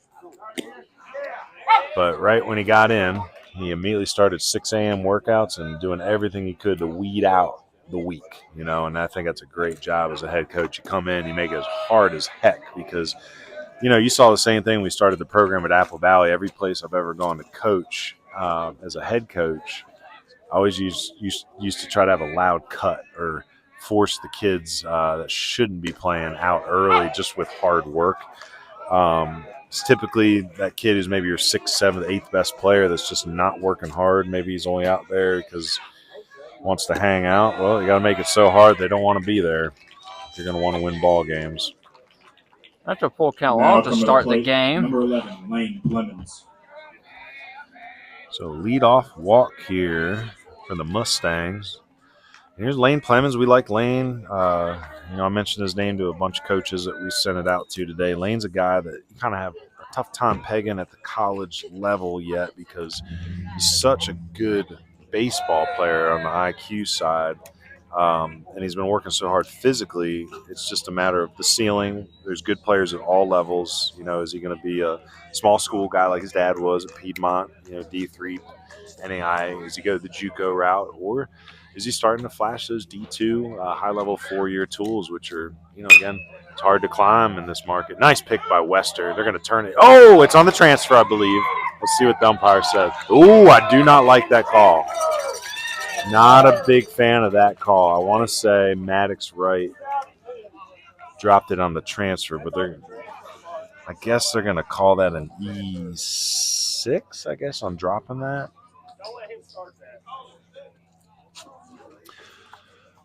See if the umpires want to discuss it.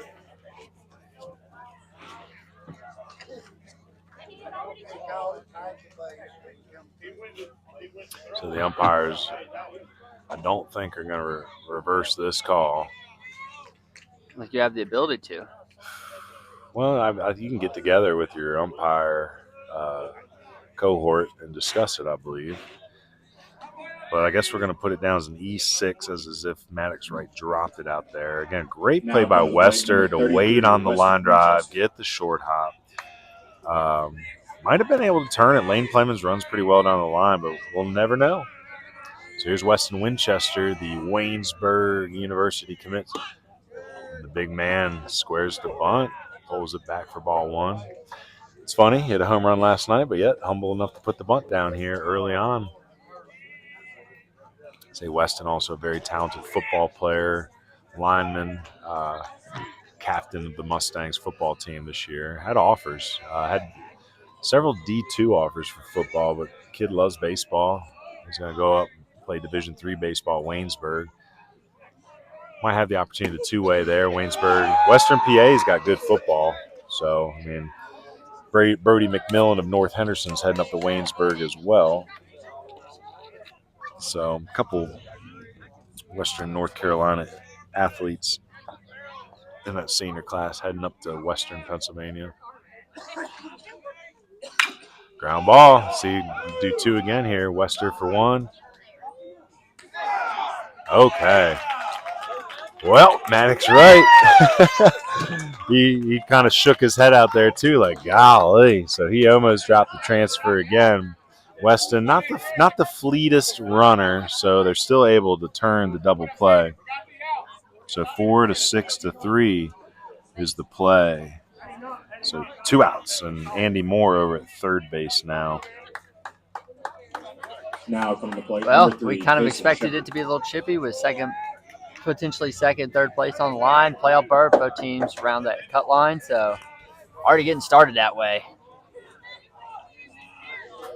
I think the argument there may have been interference. Were they arguing? That's what it sounded like it was coming from the home dugout, but home plate umpire squashing that very quickly, saying that he already made the out. There's no interference after the out's already been made. Well, that and like it was his hesitation with struggling with the transfer that allowed the runner to get deeper on him anyway. Like he was already coming across the bag, holding on to it essentially for like that pump, as he tried to get a hold of that baseball. Nice job by Wester here in this inning with 2 potential double play turns. Looking good out there. Cason Shepard, the senior. Cason at one point expressed some interest in college ball, but I think he's just going to graduate and either go to work, go to school. Doesn't want to pursue it at the next level, but he's been putting in a lot of good innings on the bump this year, too, for the Mustangs. One of their top arms. We're on third, 3-1 count. See if he can get a base knock into the grass and score the first run of this ball game. Say Surratt got the double play ball he needed, so he's got a chance to escape a early jam. There it is. The RBI single here. They're not able to escape the jam. Andy Moore comes in to score the first run of the game, and Cason Shepard with an RBI.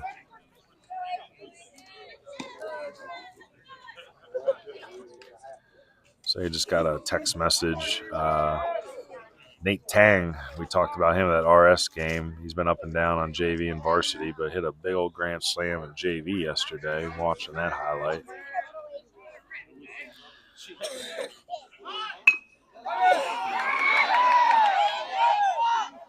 Good wheels, but he's out at first base. So Foxworth puts the bunt down. Good pickup there. And they're able to get the out. Whew. Well, I want to thank our first inning sponsor, Bloom Patch Farm. Bloom Patch Farm is located in Hendersonville, North Carolina, offering over 300 dahlia varieties for spring planting, as well as providing floral design services. VIP cutting and floral tours are booking now on the weekends through October. Contact us at 828-772-1798 and visit our social media pages, Facebook at Bloom Patch Farm and on Instagram at Bloom Patch. We're going to show y'all some of these beautiful flowers again. Nothing says baseball like some beautiful flowers. These are some of the things she sent us. We promised we'd get them up there. We're sorry it's so late, Miss Sumner, but look at these things. Go get you some. Got that sacred geometry in there. Gotta look. I love it. Beauty of nature. Was that final out? Was that 5-3 or 1-3? Was that the pitcher that picked it up, or we're watching the transfer play here? Yeah, I think he did drop down the transfer. He should have been out on that one call. And I'm just trying to figure out. He bunts it. It was the pitcher. Yep, I thought it was pitcher. So 1-3 on that put out. Sorry, yapping to myself here, catching my note card up. Scorecard. All right, so for your Bears, it's going to be Mintz, Surratt, and Allison to lead it off. Isaiah Mintz, your center fielder, talented young man, has been getting varsity reps since freshman year. This is his sophomore season. It's Lane Clemens on the mound. Haven't seen Lane pitch in a long time. That's about as close to a tie as you're going to see. You talking about that final out? That final out. Bang, bang. That was very bang, bang. So we'll get some radar gun readings here in a little bit. Say it's still packed away in my bag with the rain that came.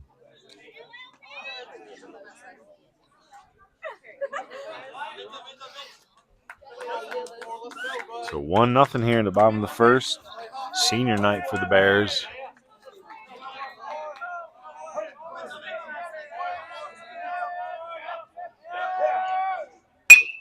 First pitch.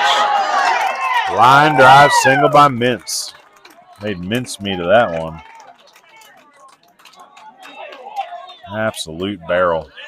This one brings Surratt up, and I wonder if the bunting doesn't start right away, because that's been a big part of the Pisgah offensive attack recently.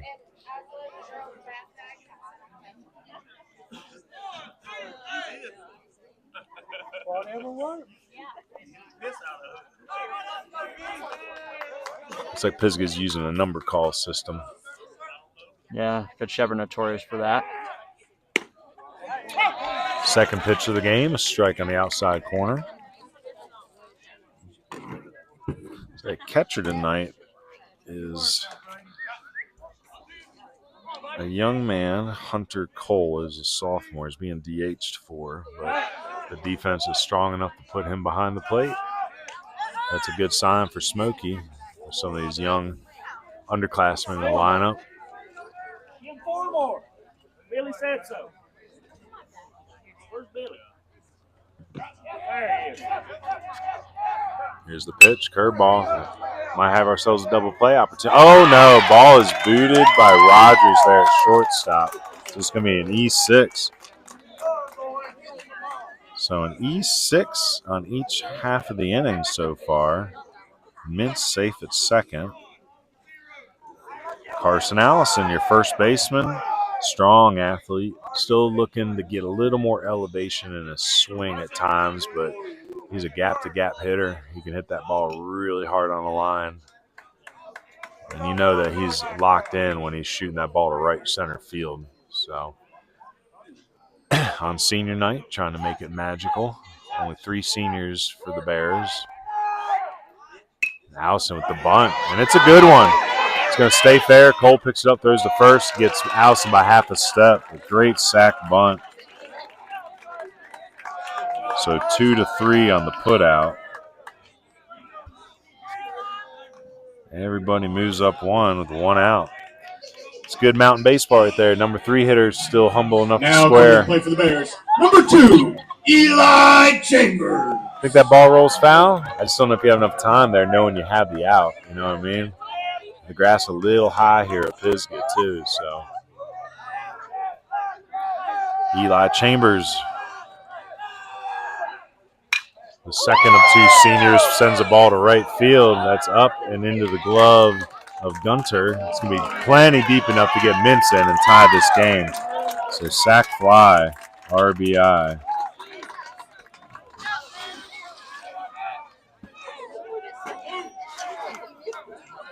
Well placed. Not only does it get Mintz in, but it sends Surrett down to third base. Number 8, Boone Carver. That was Boone Carver. So Boone's got a lot of pop. Probably a step ahead with his defensive tools right now, but he is an offensive catcher, if that makes sense to you. So a lot of pop. Strong base. Swing and pops this ball up. It is just foul enough. Hits that dugout on the home side.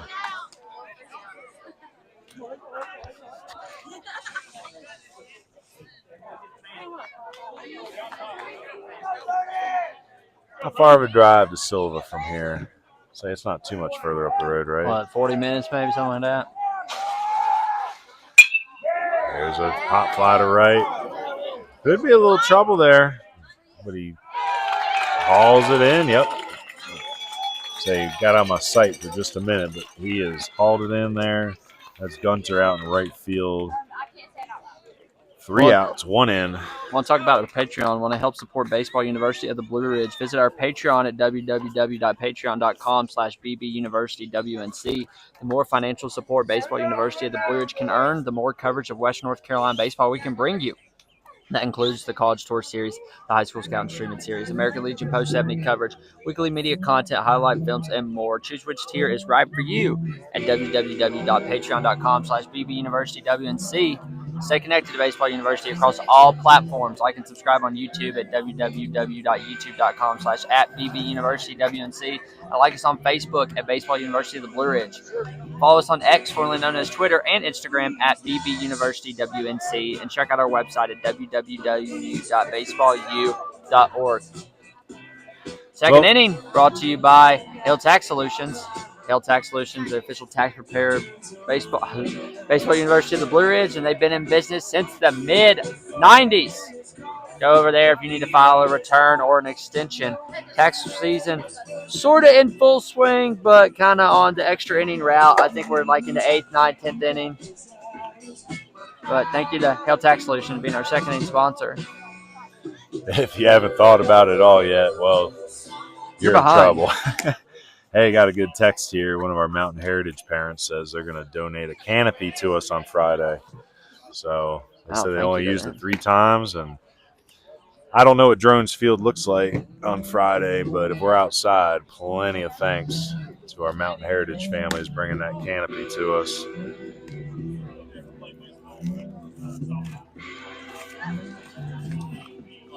Well, Braden Surratt out for a second inning. We'll walk over and get some radar on him here in just a minute.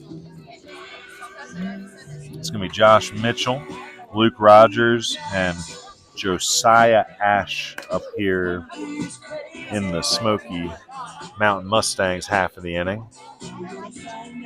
Say Luke Rogers, we know him pretty well. Luke, baseball university guy, came out to our prospect filming in Cleveland. Coach Plemons real happy with Luke so far here in his sophomore season. Luke was a guy that Coach Ellenberg used to speak highly of as well. So you know you're doing something right when 2 head coaches are sending your name to me. So 1-1 here, top 2. Mitchell, your first baseman tonight. Falls behind quickly, 0-2. Smoky Mountain in the all blues tonight, while the home team, Pisgah Bears, are supporting the traditional home whites. Say Pisgah sometimes will rock the all reds too. I was hoping when I came in, saw the senior banners, and I saw the red jerseys, I was like, I was hoping it'd be red versus blue tonight. Blue versus red would be sick. Line drive just outside the reach of Zach Wester there at second base. That's a leadoff single for Mitchell. Nice work falling behind 0-2 to come back for the single.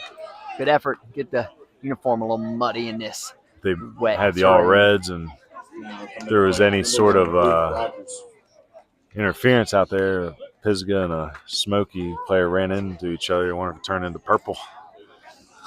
I didn't. That's not where I thought you were going with that, but okay. I was expecting something a whole lot different. I know my primary and secondary colors. Say Luke Rogers up here playing shortstop tonight. It's the baseball university colors. Mm-hmm. Rogers squares the bunt, pulls back, Carver up quickly out of the crouch. Do I get a royalty on everything you do because I created the logo? Take me to court.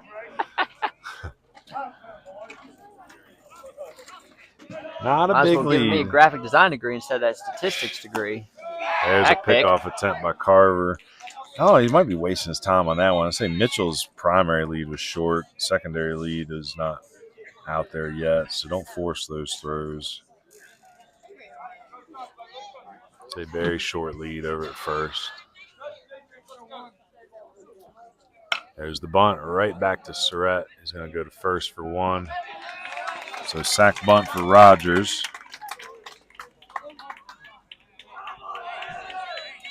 Mitchell up to second. It'll be Joshua Ash. Now come to the plate, number 8, Josiah Ash. Josiah Ash, third baseman this evening, sophomore.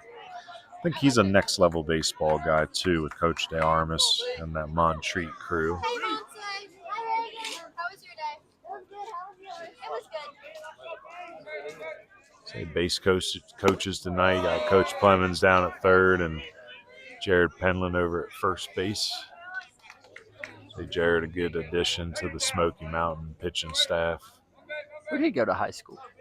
Jared Penland was a Tuscola Mountaineer, very good left-handed pitcher. Went to Union for a couple seasons, played on that Hendersonville Honeycrisp team in the summers. Could have went on and finished up at four-year ball, but I think he just kind of saw the future coming at him, as a lot of young men do in the baseball world, and sometimes you give up the game a little early to pursue your professional desires.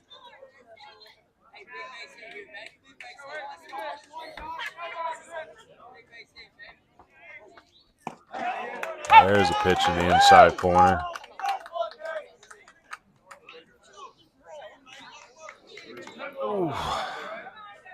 So you can go ahead and start assembling the radar gun here.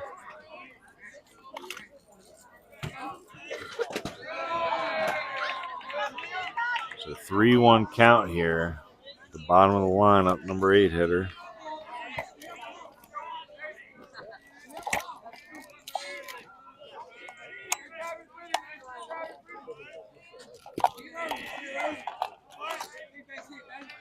Big pitch here, 3-1. Ground ball, and that's going to sneak up through the middle for a base hit. They're going to go ahead and send Mitchell. Throws home. It's up the line a little bit. So RBI single for Josiah Ash. Got a back and forth ball game here. It's been exciting, 2-1. Brings your number 9 hitter, Duncan Gunter. Oh, I messed that one up. Dawson Gunter. Make sure I can read my own handwriting here.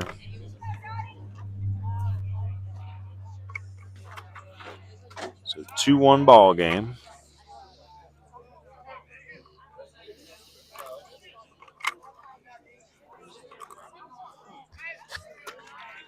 Dawson Gunter puts that bunt down.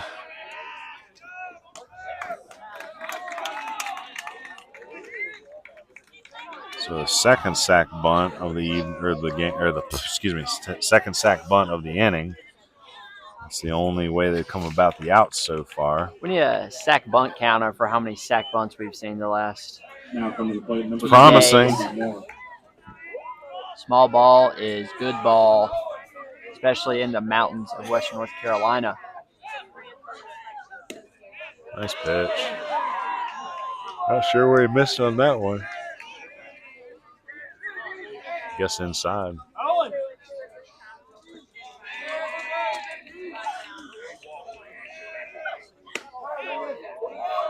This is inside. So 2-0 count. First base is open.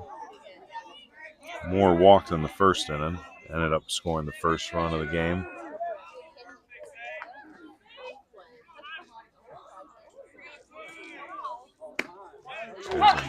There's a strike. Goes back to the curveball, 2-0. No, those were good. Those are good calls. We're getting a very high-level strike zone out of our home plate umpire tonight. Ground ball. Oh, that's going to eat up Maddox right. Bounce off the bag. Wester picks it up, fires home. And that is an out. Nice play by Wester. The heads up, throws it into Boone Carver, applies the tag. Huge out on that one. So on the play, it's an E6. But the throw home is, I guess technically that would be a 4-2 on the put out. So nice job by Wester not to give up on that play.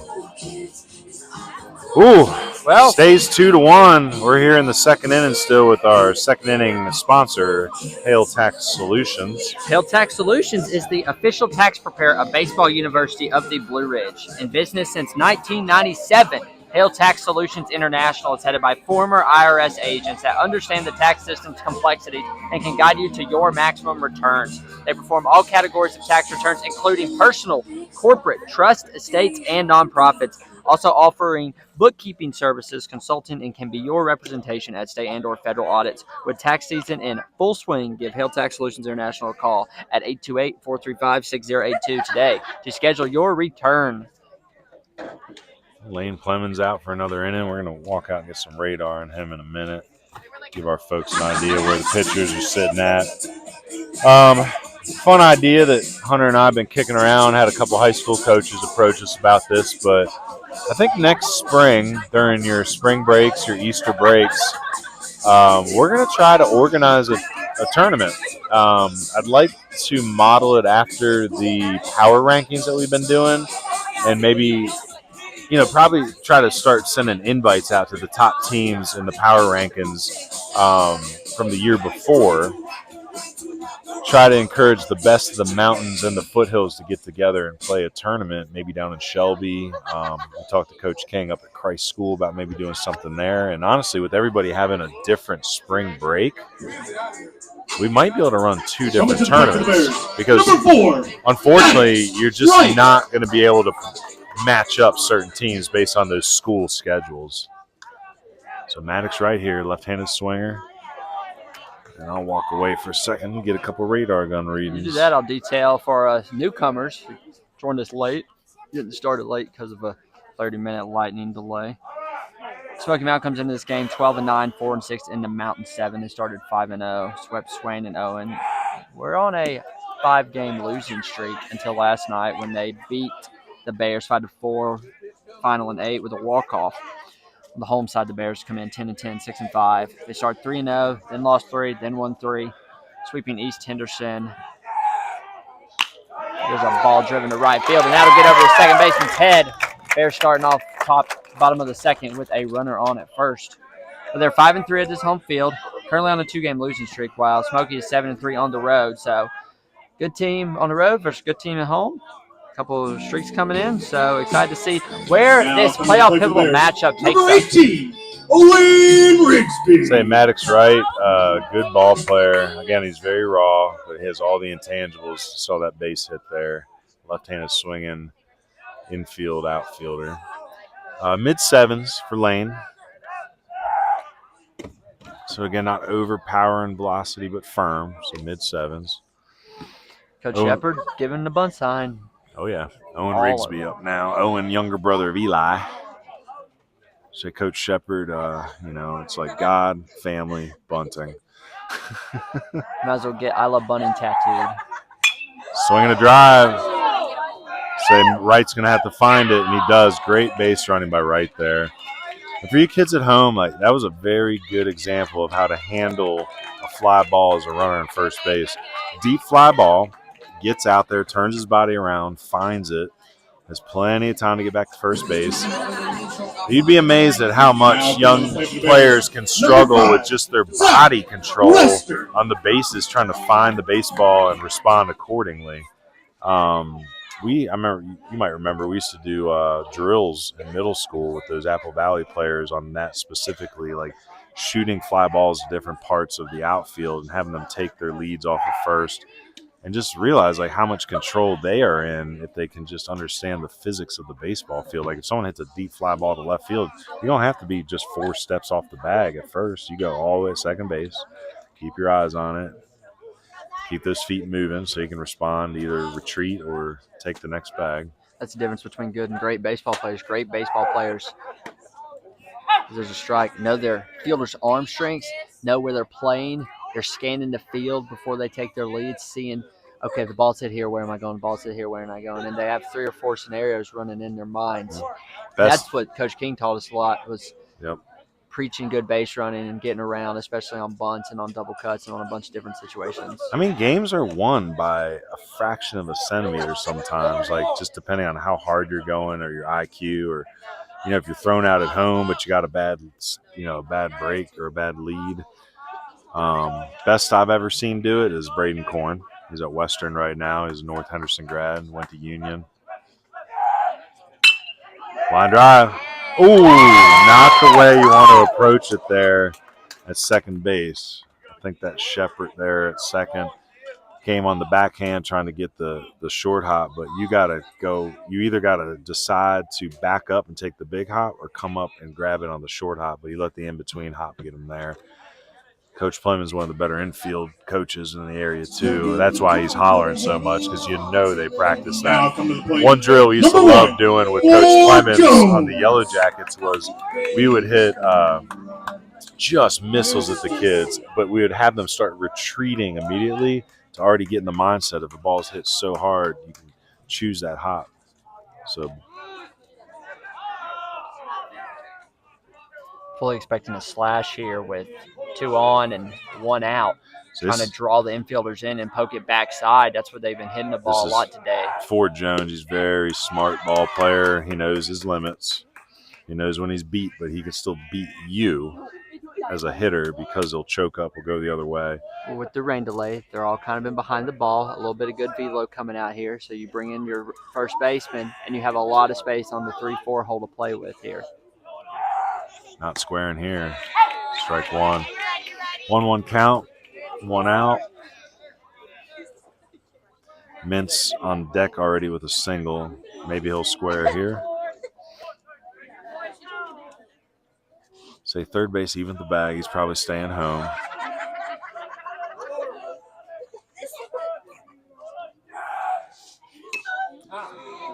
Shows late. Tries to drag. Bunts it foul. Say I remember this. Coach Clemens and I have a very similar strategy when it comes to teaching shortstops. I actually stole this from him. Taught this to Braden when I was at North. But watch the shortstop here. When he's making eye contact with the pitcher, you'll see a slight hand movement by the shortstop, basically telling you, like, I'm good with this runner. Like, you can go. So once he puts that hand down, he says, I'm good. Like, go ahead and deliver. Say pass ball here is going to let the runners come up. Say it was high, but you want to see your catcher handle that. You good with that runner there? Huh? Good with that runner there? Taking a good secondary and getting off and seeing the pass ball, and essentially you could walk in. Well, Ford Jones with 2 in scoring position now. So went from trying to give himself up to now trying to give Pisgah the lead with a base hit. Oof, close. Full count. Say this is where you want your catcher, the young man Cole, to be big because your Clemens, you want to be able to throw whatever pitch you want here. Ford gets jammed, but it's going to be enough to fall in between the shortstop and the left fielder. Say Wester had to wait to make sure it dropped, so it's only going to score right. But we got a tie game again. So RBI single by the senior, Ford Jones. So first and third situation. Now comes to the plate for the Bears. Number 14, Isaiah Mintz. And Mintz with a hard single on the very first pitch of the game. I like Mintz. I'm hoping if he wants to play college ball, he's a guy I definitely want to see at our June 4th prospect filming at Mars Hill.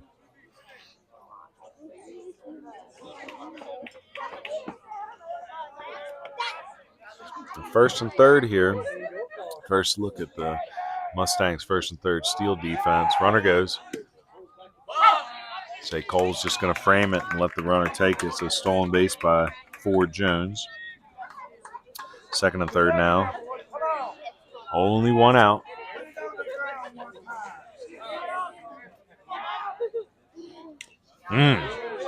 Big swing by Mintz there.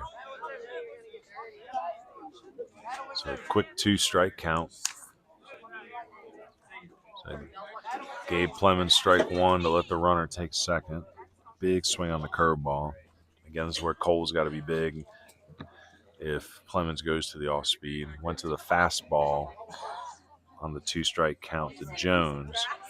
I'd like to see him spin something here, much like that swing and miss. Try to bury it and trust your catcher.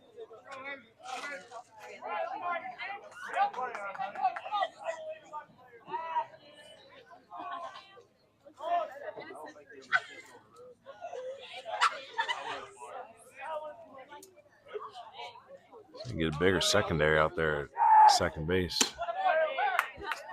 So I know there's only 1 out, but they're not covering you. You want to be able to score in a single.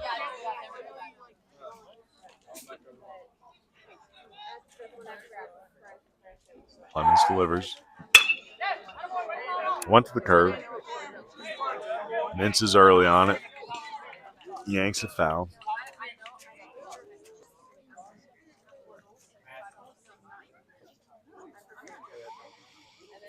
So he sped his bat up a little bit here.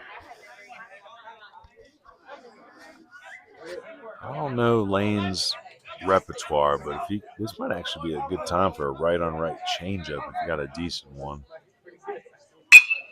Line drive right into Casey Shepard's glove. He's going to turn around and throw it to Luke Rogers at second for the line-out double play. So Mintz didn't do nothing wrong there. Hit the ball 100 miles per hour right into the leather.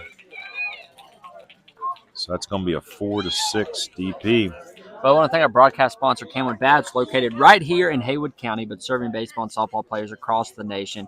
Game bats, trainers, tees, tutorials, and more, all available for purchase at www.camwoodbats.com. As part of our partnership with CamWood, make sure to use the coupon code BBUWNC for a 10% discount on all purchases through their website. I want to also thank both of our travel sponsors this evening, BH Granite Landscapes Incorporated and Tagged Out Hunting Supply, for being our travel sponsors.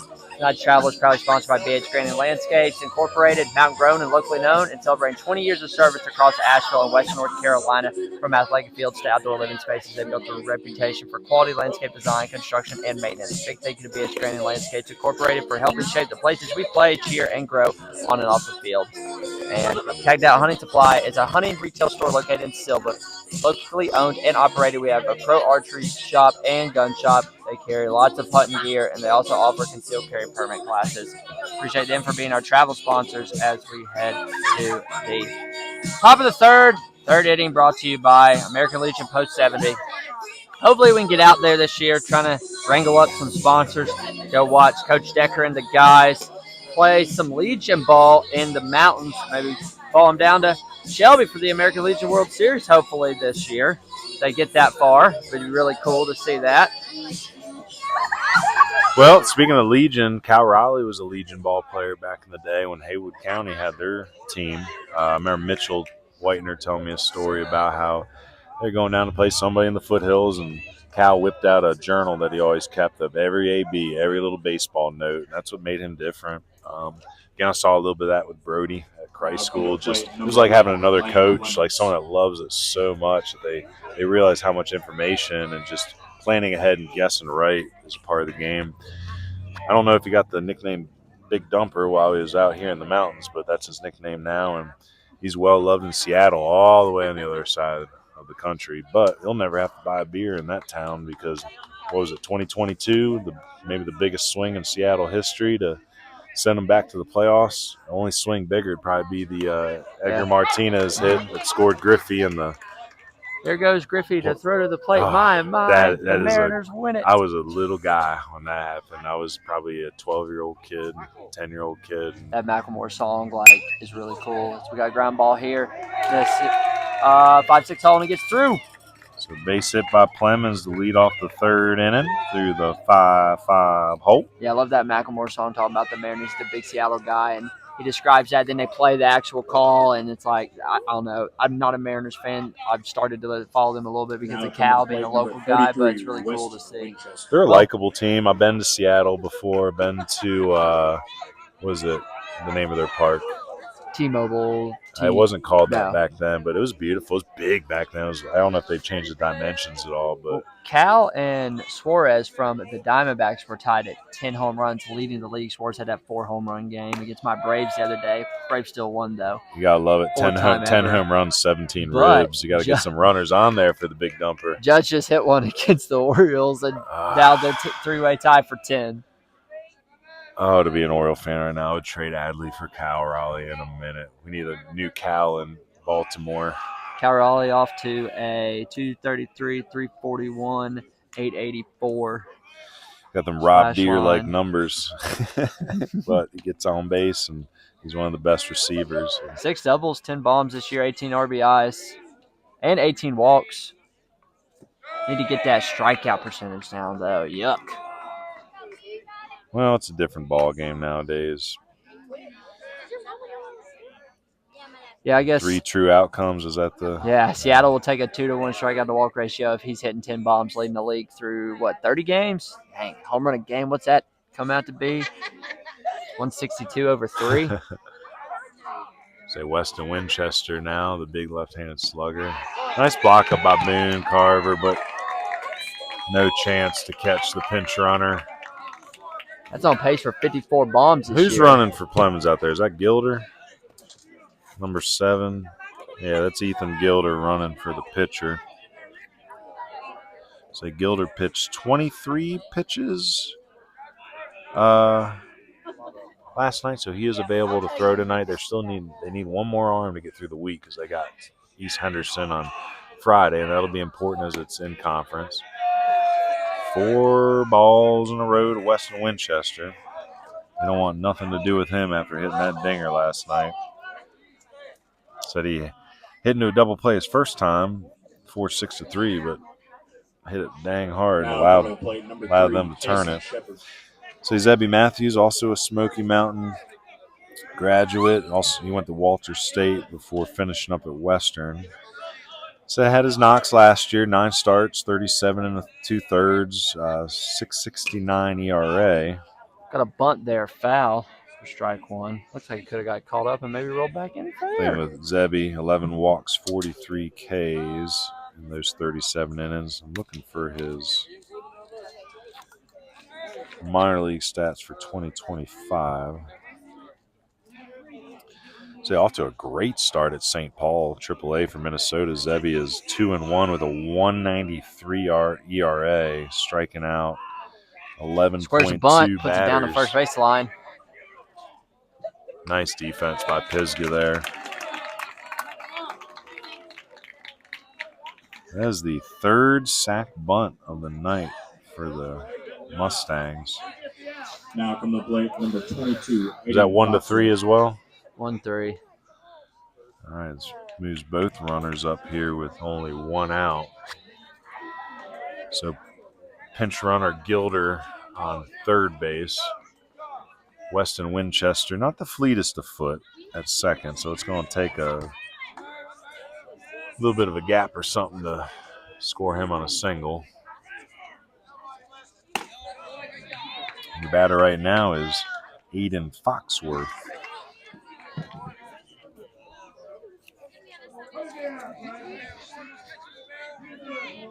So Aiden, another one of the sophomores in the lineup here for Coach Clemens, a name we got to keep an eye on. Playing the outfield, center fielder. So Josiah Ash, Luke Rogers, Aiden Foxworth, all sophomores out there.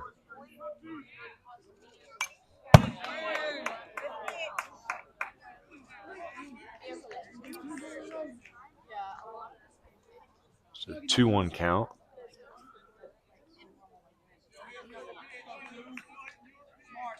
Say Foxworth grounded out to the pitcher his first time up.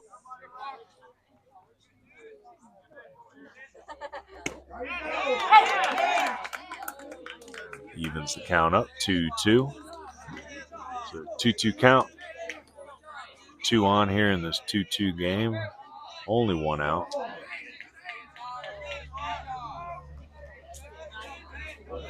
Say we're officially in the evening now. Lights are bright. There's a soft liner.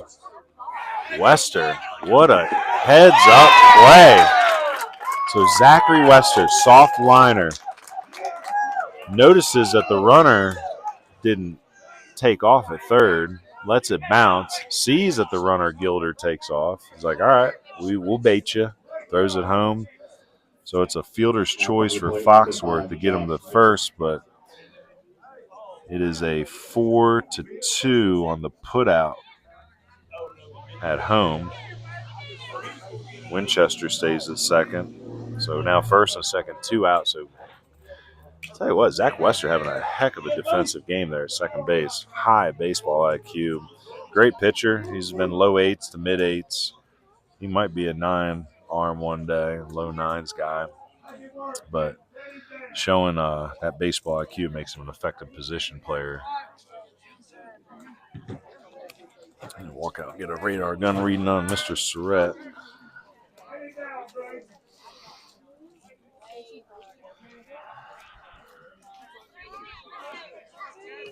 Well, he does that after the strike call for an 0-2 count. Y'all got any scores around the area? I know there's a lot less games being played today than there were yesterday, but a lot of important games for playoff implications and some conference tournaments around our coverage area.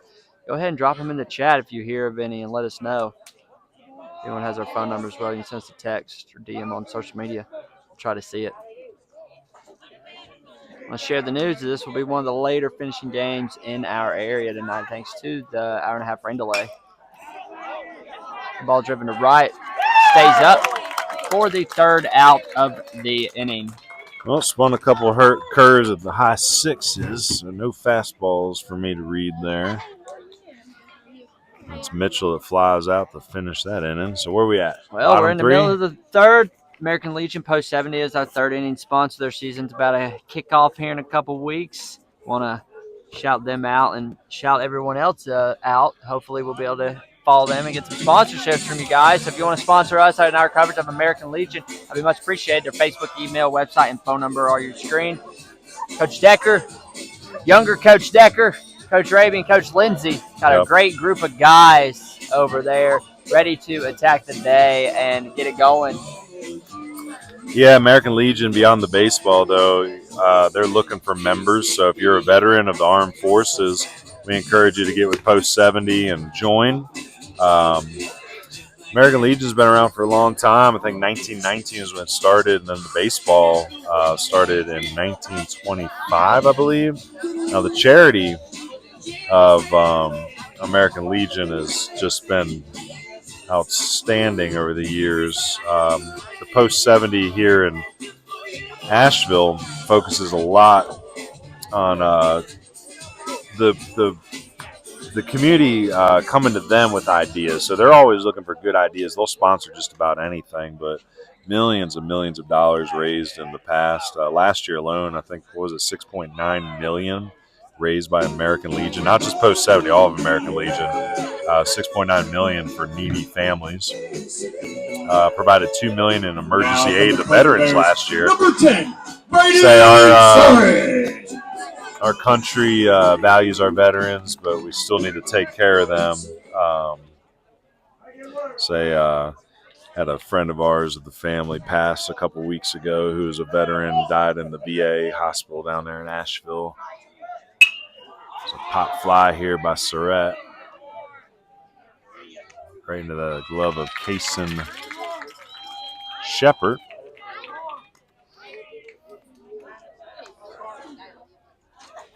It's going to bring Carson Allison up.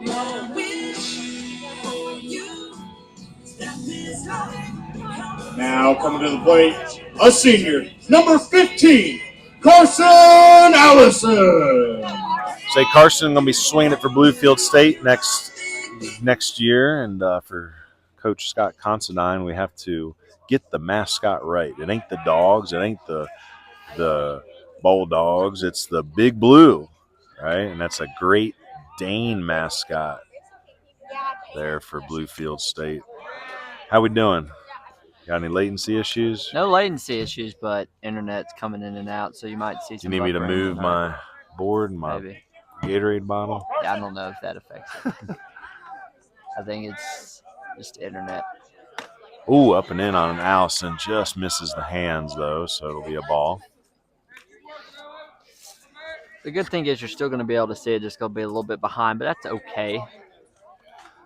Say Carson, a good ball player, works harder at first base, swings it, state game selection last year for Region 8. He's got a twin sister, too, who'll be graduating this year.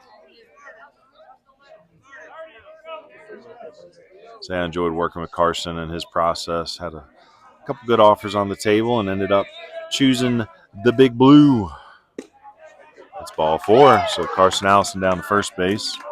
A 1-out base runner.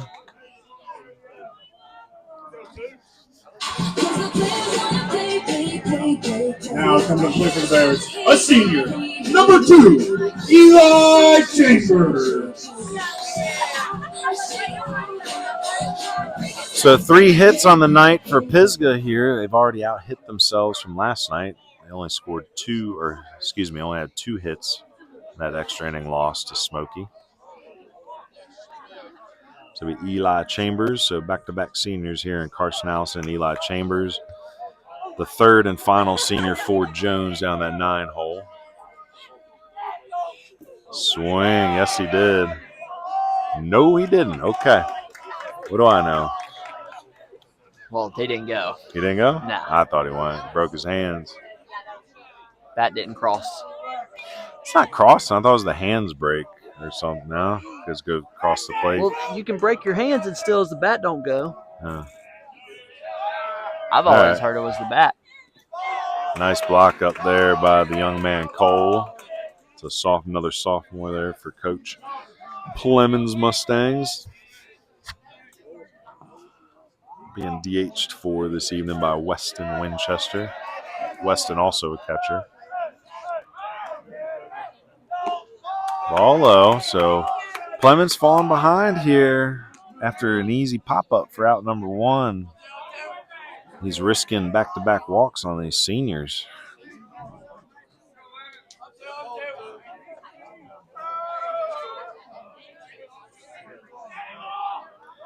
.3-0 delivery. That's in there.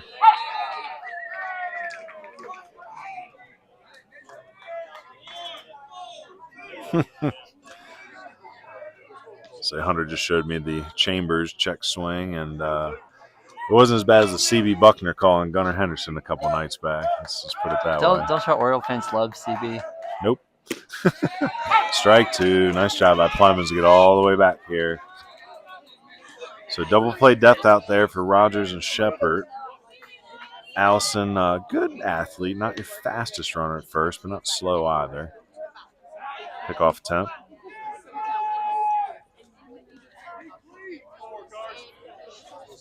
I need like a clicker where I can just like 1, 2, 3, 4. I don't like.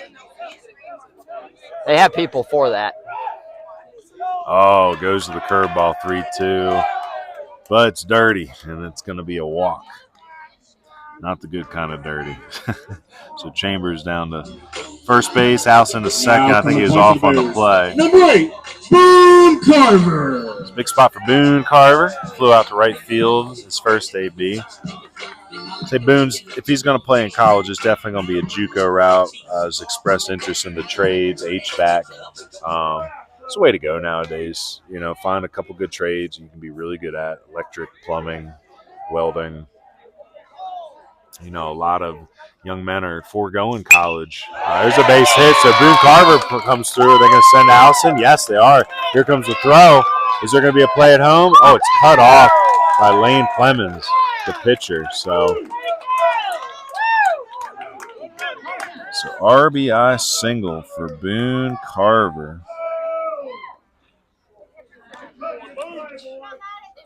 Allison in from second. Chambers holds up at second. Now coming to the plate for the Bears. Number 4, the Maddox. dynamic Right. of the work world's changing a little bit. You know, we got a lot of young men getting back into the trades, foregoing the 4-year university route. College numbers show that more women are going to 4-year schools than men. A lot of men are starting to get into entrepreneurial businesses, going right to work, maybe starting their own companies. Hop up, Maddox right, puts it right in the glove of the. Well,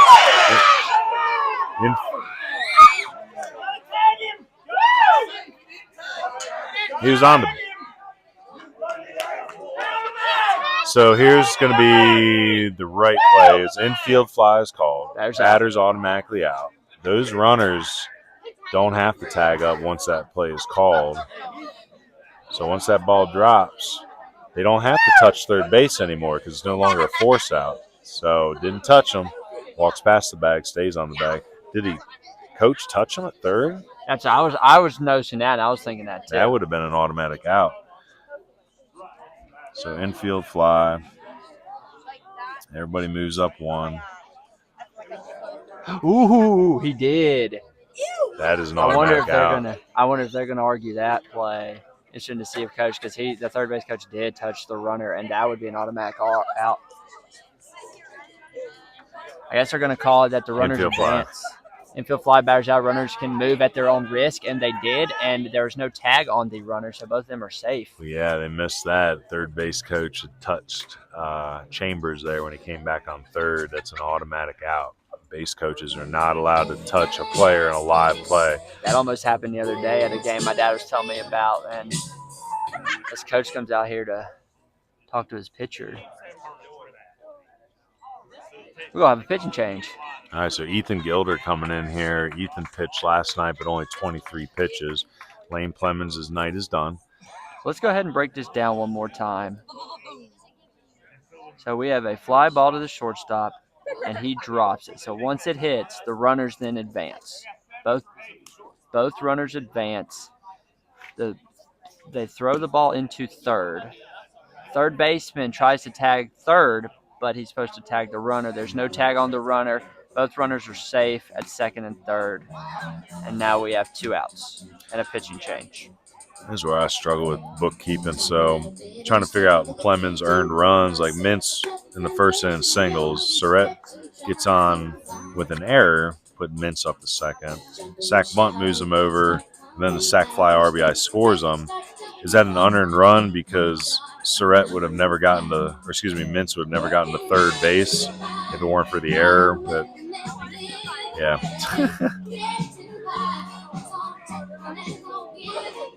Yep, and then here, E4, would have been 2 outs. Single. So I might have to go check a game changer here, but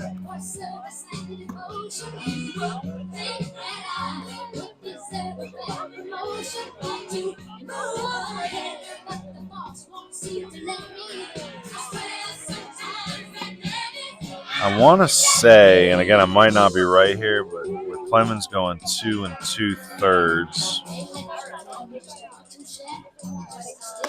he gives up 3 runs. I want to say only 1 is earned from what I'm looking at.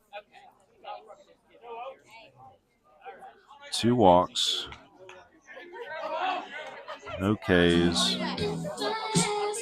Now coming to the plate for the Bears, number 18, Owen Rigsby. So I think it's 2 2/3, 3 runs, 1 earned, 4 hits, 0 Ks, 2 walks. I think that's Clemens right now. Now, again, he's responsible for the runners on here, so that could change. So everything about that call was made correctly, except they missed the Touching the thing, which I don't know if either umpire was looking at that. Focused on a crazy infield fly roll. Well, for y'all that don't know Ethan Gilder, Ethan is a senior who's heading to Caldwell Tech next year. Good velo. Came out to our Cleveland prospect filming. It was mid-8s. Kind of a funky little look to him, but good stuff. Ground ball at the middle. Picked up, thrown to first by Rogers. And that is out number 3. Is that Rogers or Clemens? Who's that? They might have moved our guys around on us there. So, well, I want to thank our home team sponsors this evening, Prince Boat Dock and 828 Service Group. Prince Boat Dock up at Fontana. Got some of their information on your screen. Go rent some paddle boats. All the marina needs, anything for your boat, go give them a phone call at 828-479-3704. Check them out on Facebook, and you got their email and their website. I want to thank 828 Service Group. Again, not much on them, but we appreciate Mr. Carver over at 828 Service Group, and they do great things. And we want to thank our away team sponsor, Friends of Smoky Mountain. And this is where we're going to talk about a little bit of what you're doing here, and we're going to throw up a graphic we got June 4th. Which one do you want to do? Yeah, do the advising one first. So, look, recruiting advising. I opened this up the other day. I got room for maybe like 4 or 5 25s. I've been done with my 25s for months, but there's a lot of 25s still looking for help. But y'all got to be open-minded, and you got to be aggressive. And I'm not going to track you down at this point. If you want to play, hit me up. As far as the 26 class, I got room for, I think, 9 more players on my recruiting advising program. I try to do 30 per class. So, again, if you feel that you definitely want to play in college but have no idea how to do it, then please get with me. I will make it simple for you and put you in touch with the right schools. And then we have our prospect filming coming up on June 4th. Our first one of the year is at Mars Hill. Coach Honeycutt, Coach Fitchin and staff going to help us there. You need film because coaches got to see you. You know, you can't just call them and say, I'm good. You know, send them some film. Let us help you with that. Good metrics, good evaluations, and good guidance to help you get started on your process. Well, again, I want to thank our 14th sponsor, Hine Solutions and Grading, Mr. Andrew Casoria over there. Andrew came out to our place the other day and gave us a great estimate, so we appreciate him. And Hine Solutions and Grading, all their information is on your screen. We'll detail them in the midway through the 4th as we start off at the top of the 4th. 1-0 count. Ground ball. Oh, it's off the dive, the glove of the diving Rigsby. Rogers going to try to stretch it into a double, and he does. So leadoff double here for Luke Rogers. Stay with Pisgah up 3-2. This has turned into a nice back and forth battle here between the Mustangs and the Bears. So nice effort there by Rigsby. It's a double in the box, and the Josiah Ash is up, and sounds like a great time for a bunt. See if I can go get some radar here on Surratt. Welcome to the plate, number 7, Ethan Gilder. The Bears and the Mustangs faced off last night. Smoky Mountain took that 5-4 in extras with a walk-off into 8th. As there is the bunt going down the line. Pitcher will field it, throw, and not in time. Runner safe, infield bunt single. The runner advances from second to third. You got first and third, no outs here for the Stangs and top of fourth. That was a pinch hitter. It was Ethan Gilder. Not pinch hitter. He had come into pitch, and I guess they had subbed out Ash. So you give him a single on that? Oh, yeah, he beat that out. Bunt single. Rogers over to third. Interesting pitching coach attire here for the Bears. Say late to the party here in jeans and a sweatshirt. Gotta love it. It's almost like Ogden County. Don't see a lot of coaches who wear jeans, but there was one time Coach Street wore jeans on the sidelines of an Apple Valley football game.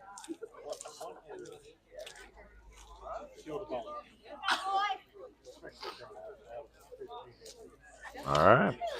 Andy Moore up for a third time. He's 0 for 1 with a walk.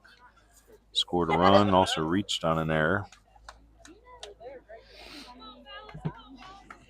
He was the one that actually, I guess he reached on it, but in the second inning, he was the one that Wester made the great play on, came home with it for an out.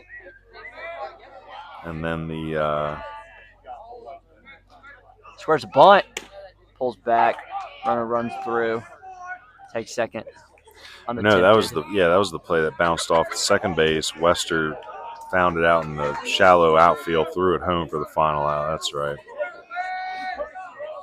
Good attempt right here to score the tying and go-ahead runs for the Stangs.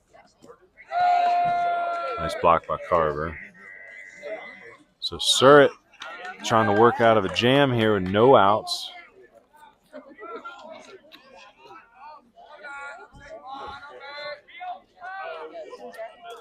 Yeah, a little chilly after that rainstorm came through. Was not expecting that. A little chilly, but the bats are hot right now on both sides. And there's a line drive. Single by Gunter, the number 9 hitter. Only one's going to score. Hit it too hard for the other. I'll tie this game up. Yep, so Luke Rogers in from third base. That's going to be Gilder at third. So another first and third situation here.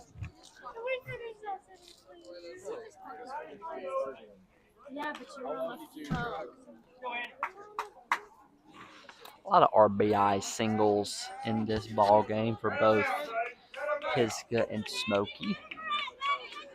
Smoky sporting the 100% on the back as squares a bump, throws high, throws through, tags him at second, but the run will score. Traded out for the run there. Clear the bases as the Stangs take this lead.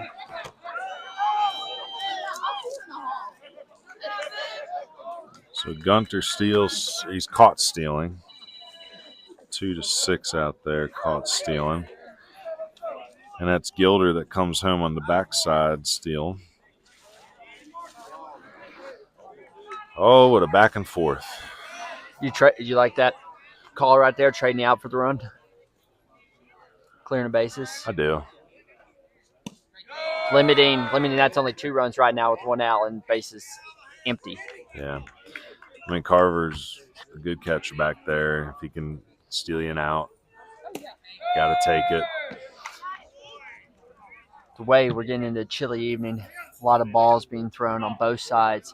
Might be good to try to get as many runners out on the base pass as you can, no matter, because you're going to come back and score runs, hopefully. Yep. Say Surratt went out there, a couple radar gun reads, mid-sevens. Him and Plemons both today, mid-sevens. Gilder, my guess is probably going to be at least low eights when we go out and get a reading on him. Is Andy Moore, your leadoff hitter, still up there? Strike, so 3-2 now. So big pitch here for Surratt.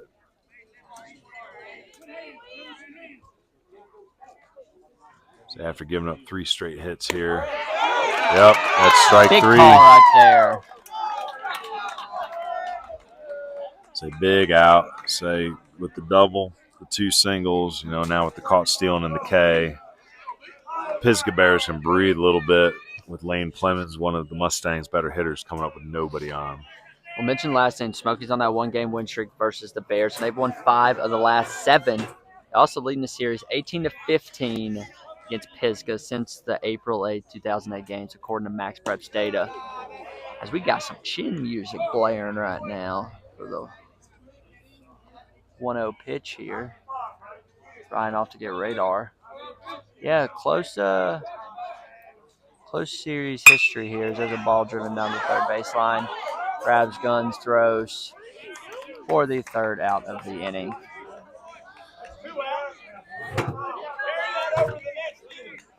All right, was that 5-3? 5-3. Middle of the 4th. I like the way that they managed their way out of that. I did, even too. though they gave up 2 runs. 4th inning brought to you by Hauling Solutions and Grading. Andrew Casoria, owner of Hauling Solutions and Grading, is the guy to call for any kind of gravel, dirt, rock, topsoil, and more delivered to your home, business, or job site. Hauling Solutions and Grading has dump trucks large and or small enough to fit your needs. You'll also want to give them a call for any kind of grading needs such as driveways, culvert replacements, bank erosion, ditch work, building pads, and more. Andrew and his great team will take care of you. Call or text 828-776-9377 for a quote today and let Hauling Solutions and Grading be your solution. Just listening to this record on vinyl the other day, Second Helpings by Leonard Skinner. I do like starting that album on the B-side, though. This is your A-side.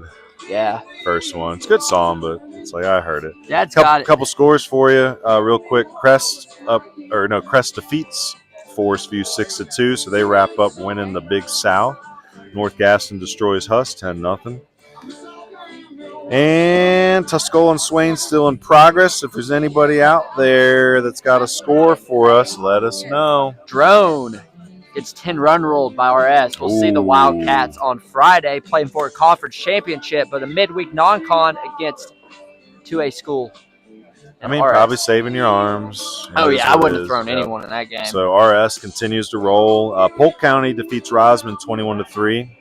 McDowell beats Mitchell 11-7, so they split. And Cherryville 10 runs, Highland Tech 13-3. Lincoln Charter over Community School of Davidson 8-4. So a big win for them to finish the year with only 1 loss in their conference. Burns up 14-3 on East Gaston. Number 5, Zach Wester. I think that's it for our coverage here tonight. Not that many games. We'll see what we got going on in the private school sector real quick. Only 42 Raven games. Gap 8-0 over Tallulah Falls. I don't know where that is. Georgia. Good. Stay in Georgia, Raven Gap. Yeah, it's a beautiful area up there. That's it. Yeah, only 42 games across the state today. A lot of games happening tomorrow to finish out the year. Gotta love it on my Orioles friend chat. Just simply put, Adley caught a man stealing. So that shows you where Rutschman is compared to Cal Raleigh right now. Cal Raleigh, your elite catcher in Major League Baseball. Zach Wester having a heck of a defensive game today. Very impressed with how he's handled the position in the middle. Gilder bringing it here. Came in to get the ground out to Rigsby to end the 3rd. Well, Crest winning. It's the 7th team in 3A West to clinch their conference. Got, I believe, 3 more left. The Mountain 3A portion, the Western Foothills 3A, and the Mid-Piedmont 3A still have to be decided. So Gilder spins one there but stays inside. So full count, Gilder versus Wester here. Both of these young men talented pitchers. Outside, tried to throw it past him, but it's out of the zone. So ball 4, good AB by Zachary Wester. So bring Ford Jones up. Ford singled his first time up, stole a base. Had an RBI. A senior, number 1, Ford Jones.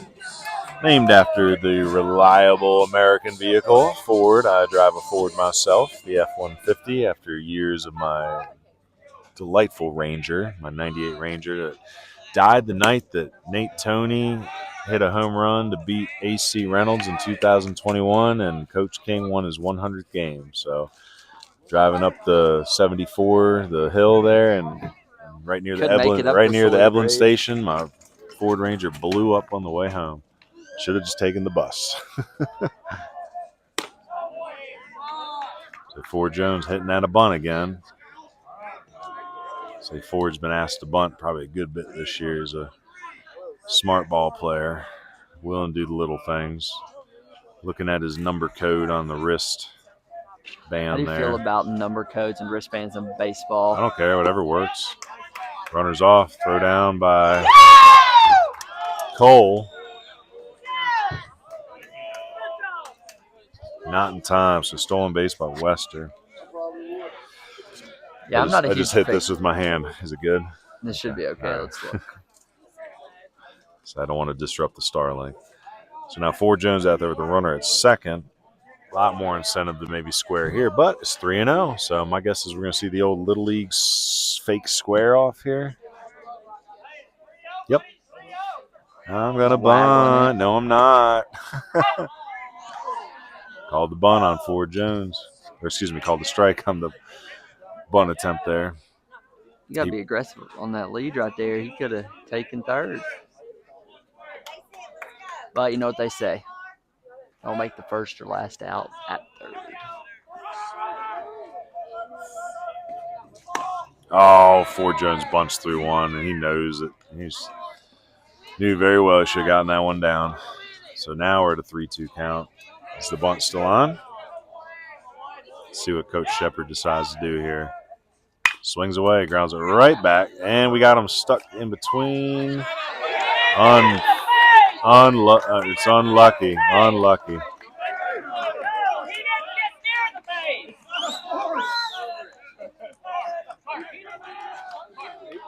So they tried to get Wester tied up in between second and third there. They threw behind, but the throw was a little wild, so it took Clemens off the bag. He wasn't able to get a tag in. So it's going to be a fielder's choice for Ford Jones. Number 14, Isaiah Mintz. A little wacky there. It's very wacky. I think you got to step towards the runner and see if you can get him caught in the middle. Wester just went right back to the bag. That's a pass ball. So that's going to send Wester and Jones up one on that pass ball. So got to try to catch that one there. So now Pisgah threatening. This is a back and forth game. So with Gilder coming in with the score 3-2 and then Smoky going up 4-3, he's now the pitcher of record. However, he might erase that for himself here in just a minute.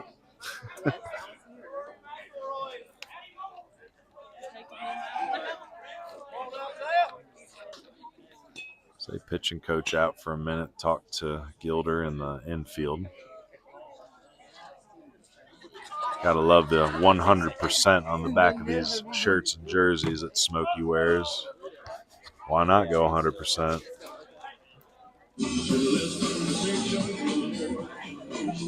Well, it's going to be Isaiah Mintz here when the mound visit's over. Go get a couple radar gun readings on Mr. Gilder.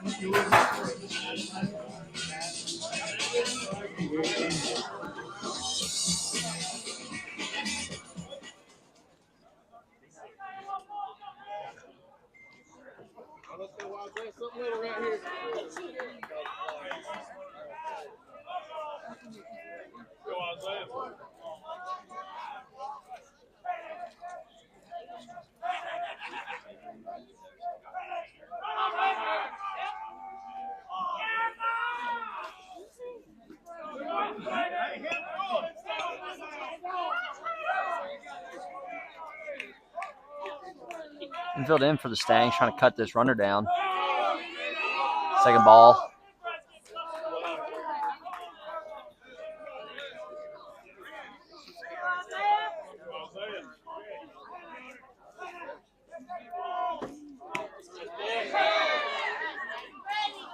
One, two.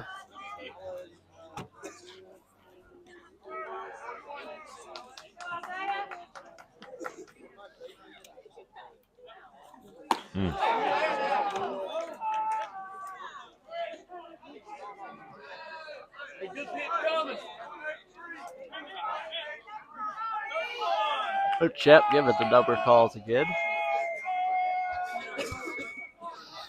3-1 with the pitch. Ready to go.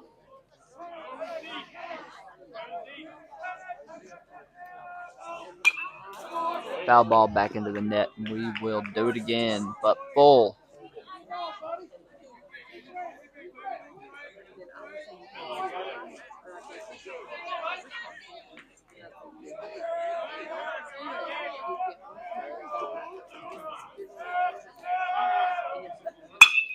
The ball is driven down the left field line. Just foul. I will do it again for a third time.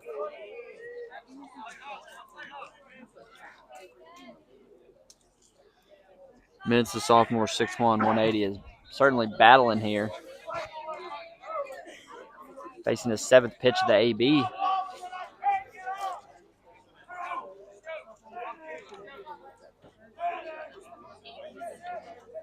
Gilder with the windup. Ball driven back up the middle. Runners coming in. Ball gets away from the center fielder. Mintz slides into second as the Bears retake the lead 5-4 with a 2-run RBI double from Isaiah Mintz. Double or single? Double or second on throw? Double. Look at that replay. I wasn't looking. Sorry. Low 8s on the fastball there for Gilder. That was 81-mile-per-hour fastball they hit. Scores Wester and Jones. We're going to let Hunter decide here. Let's see. RBI double. No, that's right to the center fielder. Number 10. And it went under his glove. He booted it. Boo. Give him a double. No. Look, Boost it. I know. He booted it. That's an E8. Arguing. So RBI single goes to second on the E8 and the bobble out there. Now Braden Surratt, 0 for 2, reached on an E6 in the first inning. Back and forth. So now Surratt, the pitcher of record, again. So Gilder's curveball, he threw it a lot there, you know. So I want to say in that last AB to Mintz, he threw maybe 4 or 5 curveballs. Once that fastball came out, he was just waiting for it.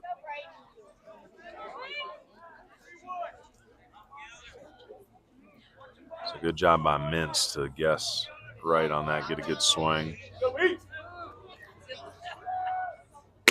Ooh, the old slash play. Fake bunt, pull it back and swing.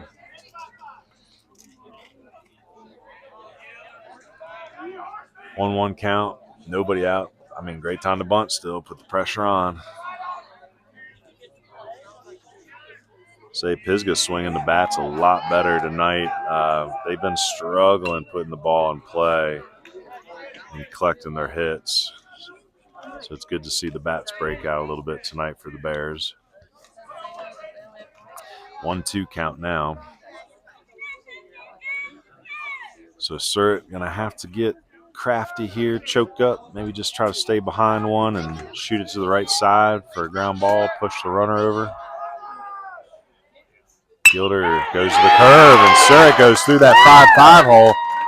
They're going to put the brakes on for Mintz, and they got to watch that again. Third base coach almost touched the runner again.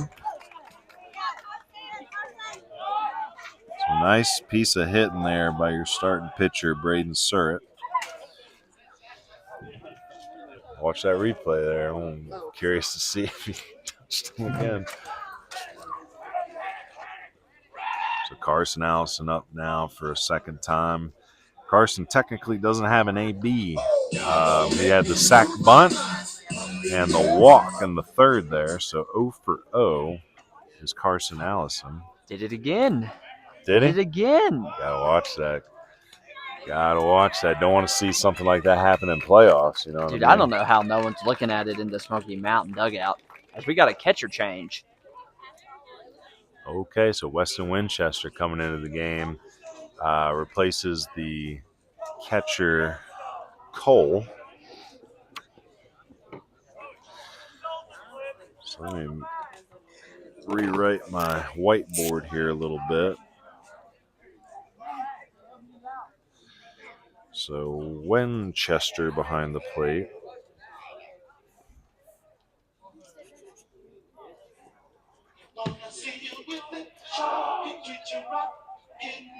Well, good time to talk about our Patreon. Want to help support Baseball University of the Blue Ridge? Visit our Patreon at www.patreon.com/bbuniversitywnc. The more financial support Baseball University of the Blue Ridge can earn, the more coverage of Western North Carolina baseball we can bring you, including the College Tour Series, the High School Scout and Streaming Series, American Legion Post 70 coverage, weekly media content, highlight fields, and playoff projections.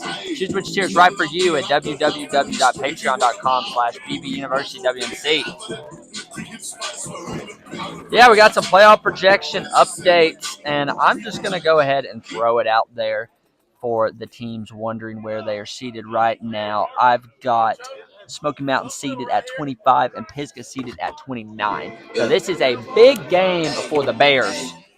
She say, do you love me? I tell her only partly. I only love my bed and my mom. I'm sorry. So Weston Winchester behind the plate now. Number 15, Carson Allison.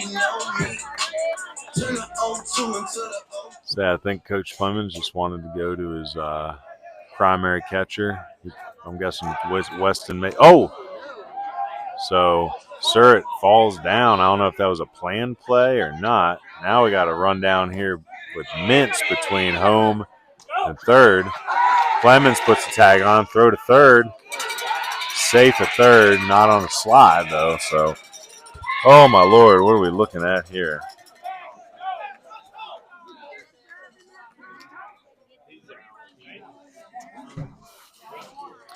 So that is 3-6 to 2. I got to double check on this play. I want to say it was 3-6 to 2-6. I don't know. Either way, he's out of home.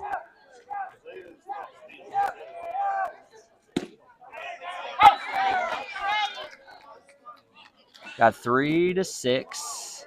I think it to was 5. 3-6 to 5. 3-6, 5 to 2. I want to 5. say. And Clemens made the final out. 6. Or no, maybe it was Rogers. Yeah. Oh my Lord, what a crazy play! All right, so now Carson Allison still up. Got a runner on third now with one out. I was wondering, were they trying to do the whole? Oh, hard ground ball at the middle. Carson Allison comes through, the senior. Love to see that clutch hit there. So 6-4 Bears. Let's bring Eli Chambers, the second of 3 seniors in this lineup.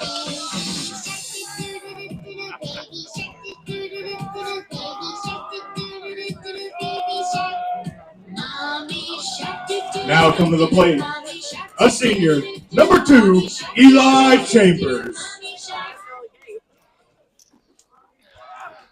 Well, with one out here is a good chance for the Bears to keep building on this lead. Chambers is 0 for 0, had a sac fly RBI in the first, scored the first run of this game for the Bears. Tied it at the time. Throw gets past the first baseman, Mitchell. Allison's going to get down into second there on the, I guess that's an E1 on the pickoff there. So sloppy inning here for the Smoky Mountain Mustangs.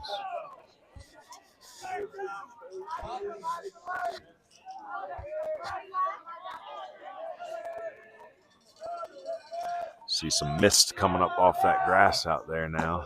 I was just about to say that.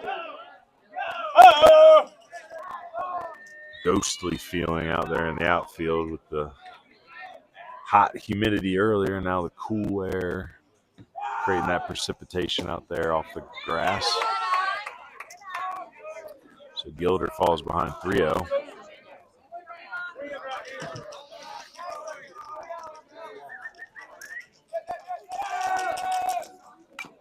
Foul ball, had the green light on, 3-0.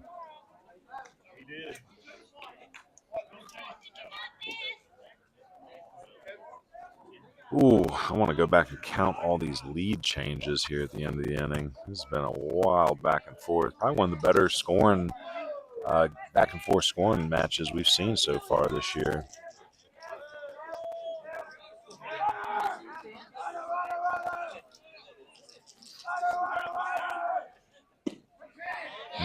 Ball 4.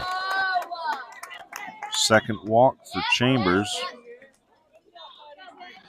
And there comes Boone Carver. He had an RBI single his last at bat.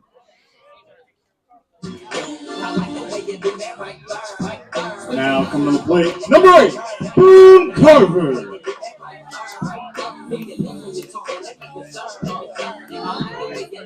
Well, first, a second, and 1 out. We got 4 lead changes and 3 ties. Oh, Lordy. It's like What a a basketball great game. game talking of that many lead changes.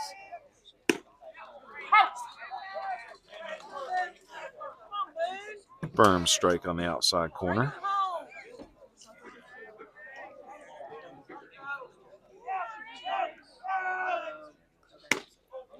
There's a strike on the slider outside.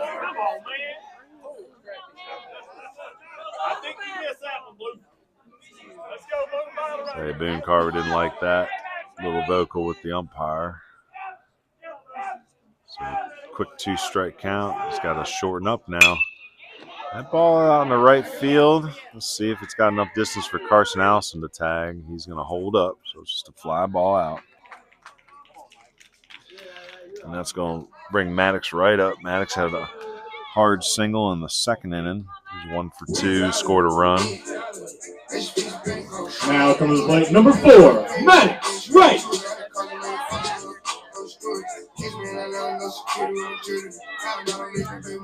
So I think Maddox is a good ball player, a lot of good tools to build upon. It's where he defines himself as a ball player here, though, is coming through in these clutch situations. So big opportunity for the Bears. Ground ball. Carson Allison with a little bit of a decoy. The ball is beated at short, so it's going to be bases loaded.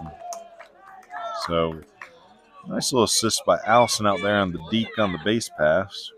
So Chambers to second and Allison to third on the E6. And Maddox right. Reaching. We'll now bring the 9th hitter to the plate here in the inning. It's Owen Rigsby. Now coming to plate, number 18, Owen Rigsby. It's a big spot for the third baseman here, the junior. He's flown out to center and grounded out to short, so he's been staying in the middle of the field.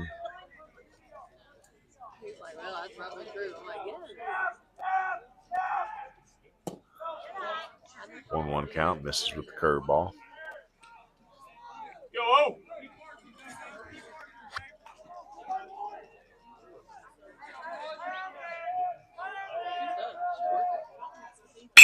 Ground ball in the middle of the field. Shepard over. As he does not get to second base in time, so good hustle by Maddox right.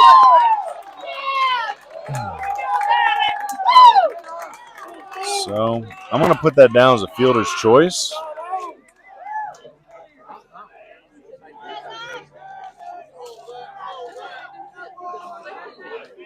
I don't know. I was going to say I want to watch the replay here. Yeah, see, I think if he picks it up and goes to first, he gets him there. So I'm going to call that a fielder's choice. So no RBI on the play. It does score Allison. And everybody else moves up one to keep these bases loaded. So Zach Wester at the plate now. Zach is 0 for 1, reached on an error and walked, scored a run, stole a base there in the beginning of this inning. He was actually our leadoff hitter this inning.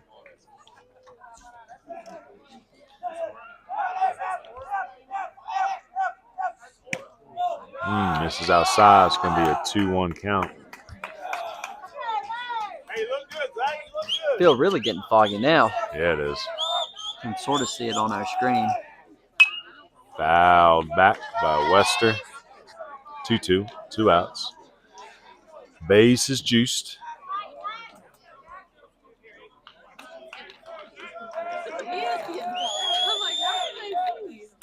Ground ball foul. It's a good fight by the young Wester. You're seeing it. You're seeing it. Let's go.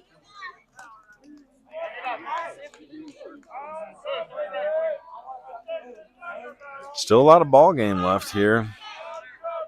You know, Smoky's been scoring back and forth, so big pitch here by Gilder, and it's strike 3.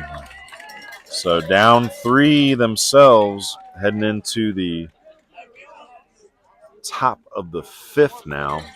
Smoky Mountain is going to send Winchester, Shepherd, and Foxworth to the plate.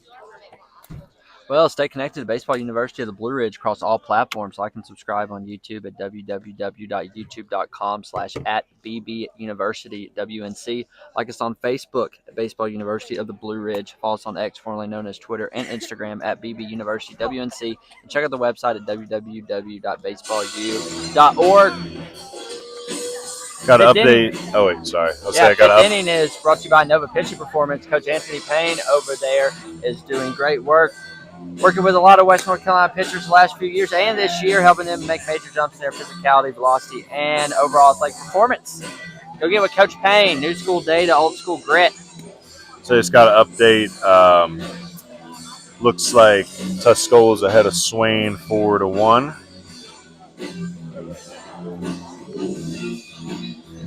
Appreciate Tyler Buchanan posting the Baseball University link. He's a big Smoky Mountain guy covering their sports up there. We like to follow him on Twitter and stay intact with all things Smoky Mountain. Let's see here. Looking through any other scores to mention. I think that's it for updates. We'll get back around on it here in a minute. Speaking of Nova Pitching Performance, I think Andrew Wester started a couple classes with him. Did some of the flexibility and range of motion tests with Wester, and he said he was one of the best he's ever seen with just natural ability to move like a rubber band. So Zachary Wester going to be a good arm and getting some guidance from Nova.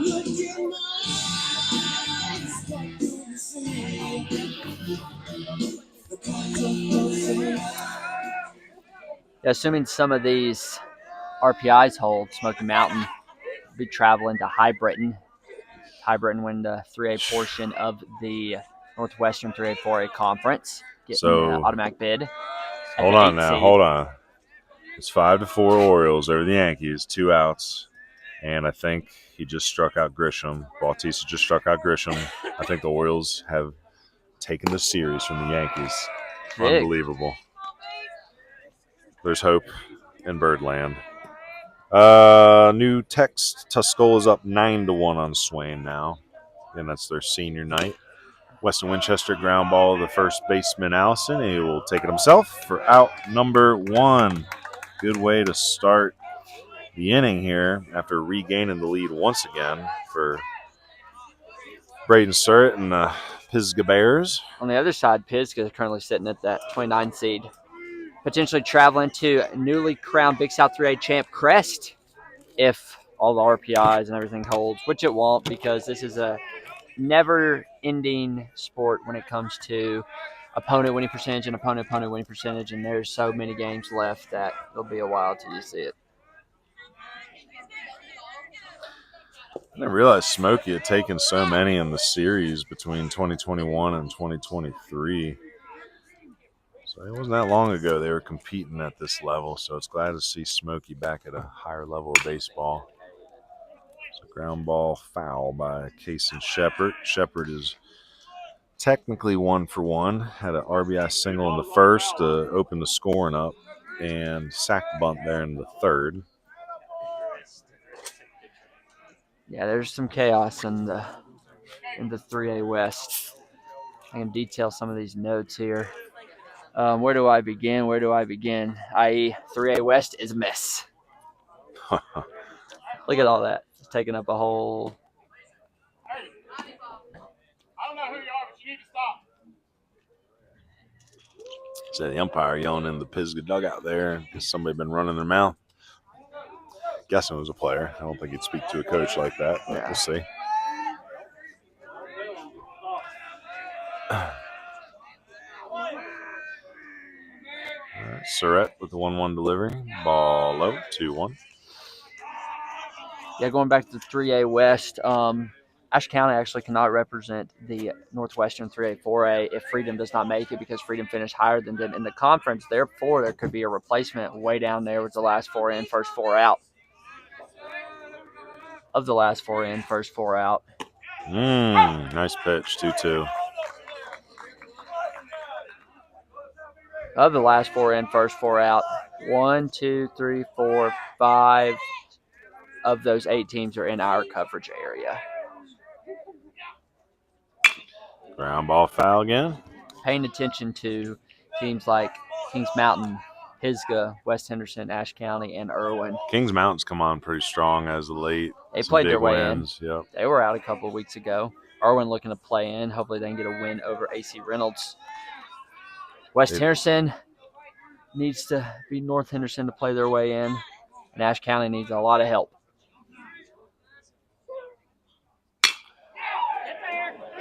Shepard pokes it into the right center field gap. He's off. Picking up his third base coach, but he's going to hold up his second base on the double. So right back to threatening again are the Smoky Mountain Mustangs. So going to bring Aiden Foxworth to plate, your center fielder.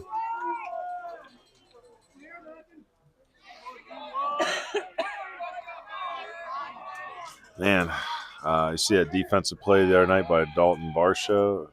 Is it Varsho? Who's the center fielder for the Blue Jays that fell down on the warning track and then backhanded the. Oh, wow. It was one of the most legitimate plays. You can see he just has such good body control and keeps his eyes on the play. He fell down on the warning track and was able to get up and make this backhand stab of this deep fly ball.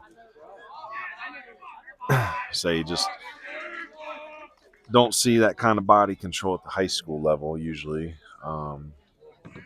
Some of your better athletes, it's all about balance, core strength, being able to keep your eyes focused, not bouncing when you're running.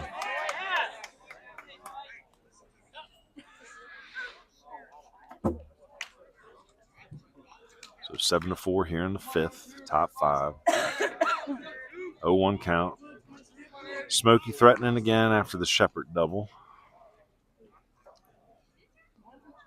Few games in and practices, and then a lot of people tuning into this one. Those are two ranked teams this year. Smoky, one of the first ones out in our Mountain 10, but they've been in the top 10 this year, and Pisgah is currently at number 8 in our Mountain 10 power rankings. Smoky had that hot start at 5-0. It's like, whoa, they go run away to conference, and they ran into the Mountain 7 3A, where 6 of the 7 are probably gonna make the playoffs. It's possible. I think it'll happen. The way this game's going. West Henderson needs to win Friday or Thursday. Yeah. If they don't, they might fall to that last team Franklin out. needs to win again versus East. Smoky needs to probably win this one. Backwards K to Foxworth. Big K by Surratt. Say Surratt, he's been dancing in between some of those runs he's given up with some good pitches, taking out some runners on the base pass to limit the damage. Mixing fairly well. He's collected 2 Ks on the evening. That was his second strikeout. Josh Mitchell up now. Josh 1 for 2 at a single and scored a run. He led off the second with a single. It came around.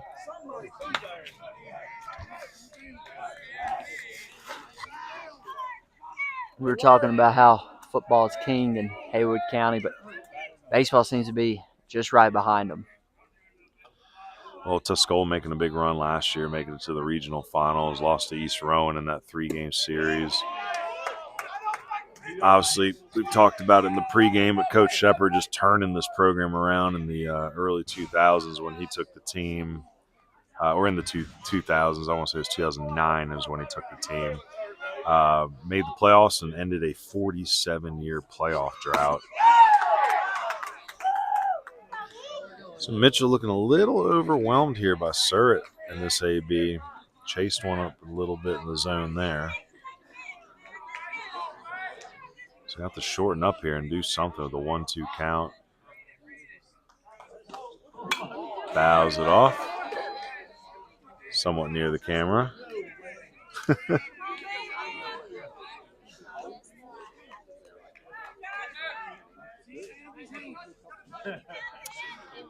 It's a big pitch here by Surratt. And Smoky's going to want to try to get that base runner in here if they can, but Surratt doing a good job of knuckling down here. Ground ball. That might make it through the 5-5 hole. Nope. Backhanded by Maddox right, but he's going to hold on to it. It's going to be an infield single. Couldn't come up with it cleanly, but a tough play. We'll give Mitchell a single on that one, so he's 2 for 3 on the evening. Shepard doing a good job reading that play and able to take third base. So bring Luke Rogers up. Luke hit the double in the 4th inning, came around to score on the RBI by Gunter.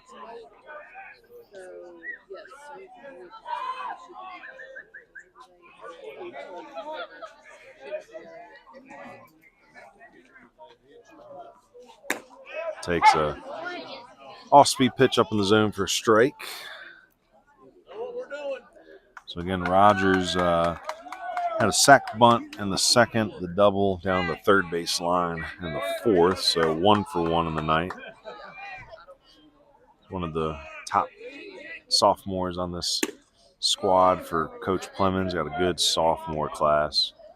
They're going to miss Gilder and Winchester next year when they graduate, but they are reloaded with some young talent up there in Silva.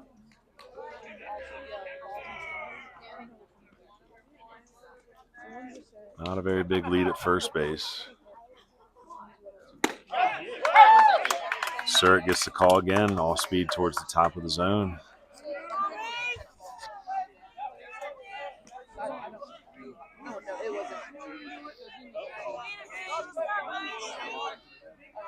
Well, 1st and 3rd.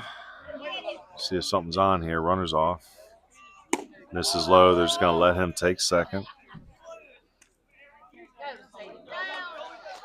All right, 2 out there now for Rogers. Base hit here. Make it real interesting. Can make it a 7-6 game very quickly. Choke up and poke one. Like that. Line drive to left field. 1 in. They're going to go ahead and send him. Here's Mitchell. Play it home. Out at home. Great play by Boone Carter on the tag.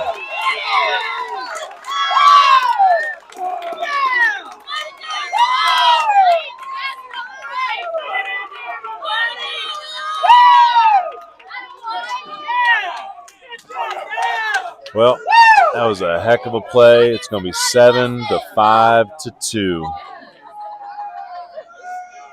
7-5-2 gets Mitchell at home. Nice job by the left fielder Chambers to get it to Rigsby, who gets it to Carver. Carver does a good job not blocking the plate, but putting himself in a position to get the tag in quickly, because I guess you can't technically block the plate anymore. Mm-hmm. Well, 5th inning is brought to you by Nova Pitching Performance. Youth, high school, and college pitchers. Are you trying to take the next step in your player development? Nova Pitching Performance is directed by Anthony Payne. Coach Payne has worked with several Western North Carolina pitchers in the last few years, helped make major jumps in their physicality, velocity, and overall athletic performance. By infusing data, analytics, and biomechanics, Coach Payne is trying to help pitchers get the most out of their potential. If you're looking to make strides in your pitching performance, get with Coach Payne at Nova Pitching Performance ASAP. He offers in-house and remote training options for high school and college level athletes. Nova Pitching Performance, new school data, old school grit. And I want to thank Nova for also sponsoring our gritty pitch of the game. Man, it's been an offensive game, to be There's honest. not that many green pitches. There was one I wrote down. There's that called third strike with bases loaded at the bottom of the fourth. Andy Moore at the plate, or who is hitting? Smoky hitting?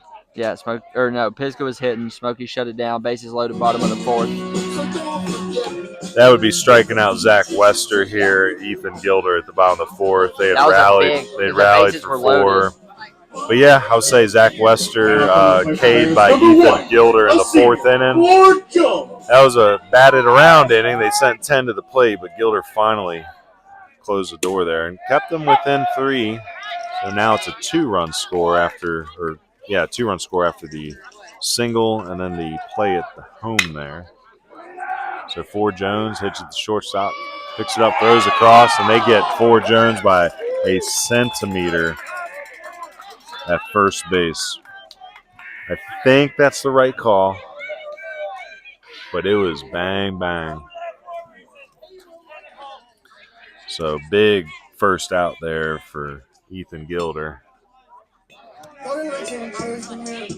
Nice play by Lane Clemens there at shortstop. Number 14, Isaiah Mintz. Isaiah Mintz having a great game, 2 for 3. His only out was a line drive double play. So he's been smoking the ball all evening. But 2 for 3 with 2 ribs and a run scored. Swings and pops one foul towards the Pisgah batting cages. I think it hits the roof over there.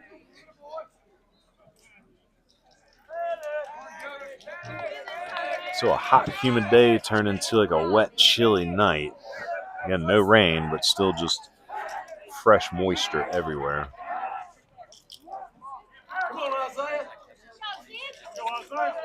Welcome to the Southern Appalachian Temperate Rainforest. Line drive up the middle. Isaiah Mintz is 3 for 3, having a great game for the Pisgah Bears.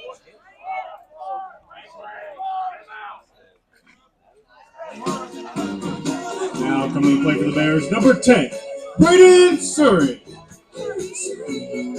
Good walk-up song.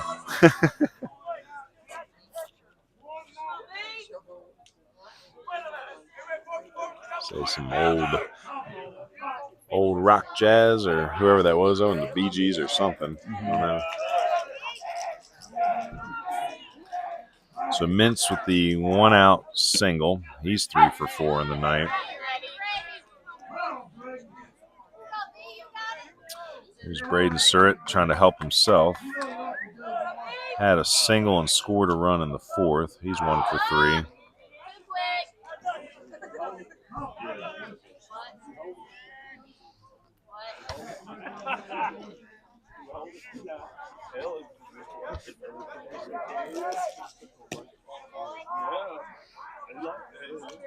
Say Gilder pitching on back-to-back nights.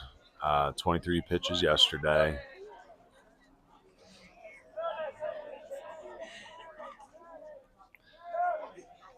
Say long fourth inning for Gilder, so technically has worked 1 2/3 up to this point. Came in with 2 outs in the third inning.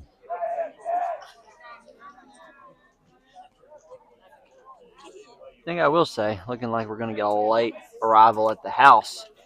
Our travel home and away team sponsors are all reoccurring tomorrow, so it'll make it easy to get their graphics prepared for our game at Asheville.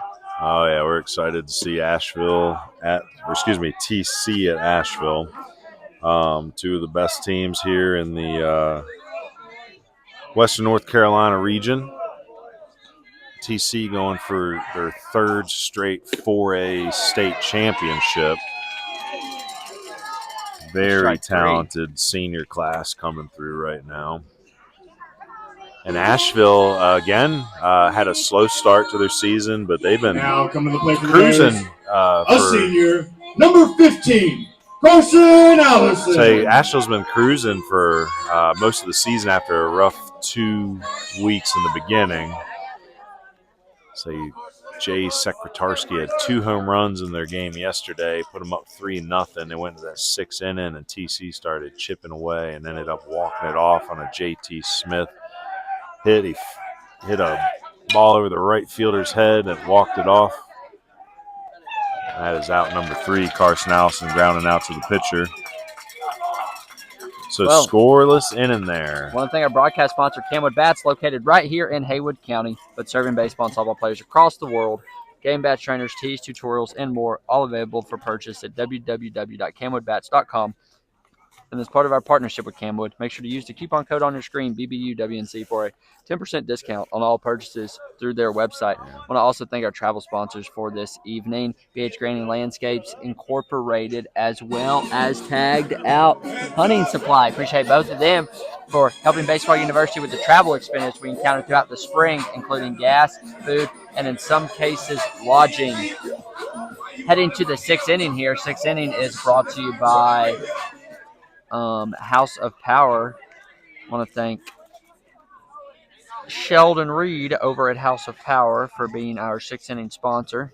Our baseball softball facility located over in Mills River, offering tons of lessons, conditioning programs, memberships, cage rentals, you name it. They got it all. So go get over with Sheldon Reed and House of Power in Mills River if you're a baseball softball player in the West North Carolina area looking to make improvements in your game. Bears, number 18, Owen Rigsby. Speaking of tagged out, that's the name of it, right? Tagged out. Tagged out. Tagged out. He's got a few tag outs at home tonight. Well, I was gonna. Oh yeah, right. That'd be a good sponsor for the Play of the Plate sponsor. Well, let me ask you, what hunting season's up next? Being that we're in the springtime. Turkey season's just about to end. My friend keeps texting me. He's like, "I need to come up there. I ain't got one yet down in Georgia. Coming behind your house." I'm like, "Well, get up here, Hunter." Turkeys are everywhere around here, man. I'll tell you what, if you can track the turkeys, they usually roost in maybe 2 or 3 places all the time, the same paths. Turkeys can be elusive, but if you know where they're perching and they're roosting 2, 3 roosting spots, you can have some good luck. Yeah, I'm not a big turkey hunter myself, but I'm a big deer hunter down in Georgia. Hunt a little bit up here, but just behind the house. I ain't got a lease up here or anything. But definitely go get with Tagged Out. I'm going to have to go check them out, see what they got. What have they got? Any 25 Winchester Super Short Magnum shells for me. That's been a thing that me and my dad have been trying to find for a handful of years and only a couple places. Big shout out to BH Grandin as well. Yep. 5, 6 different sponsorships this year. They do a lot of work out here, too. I've seen their stuff up. They have their logo up at the Western Carolina facility as well. Some movement around the infield here. Maddox right over at third. Zach Wester moving to shortstop. And Braden Surratt over to second base now as he comes out after pitching 5 innings. So good day for Surratt. We'll get to his line in just a minute. Owen Rigsby in now. Owen Rigsby, younger brother of Eli Rigsby, who's at Rockingham Community College.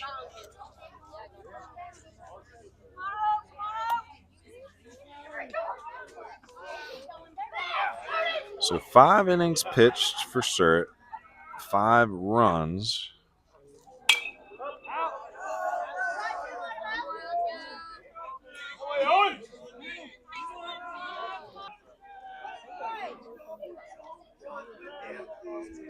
So definitely scattered them. So 5 runs, 10 hits, 2 Ks.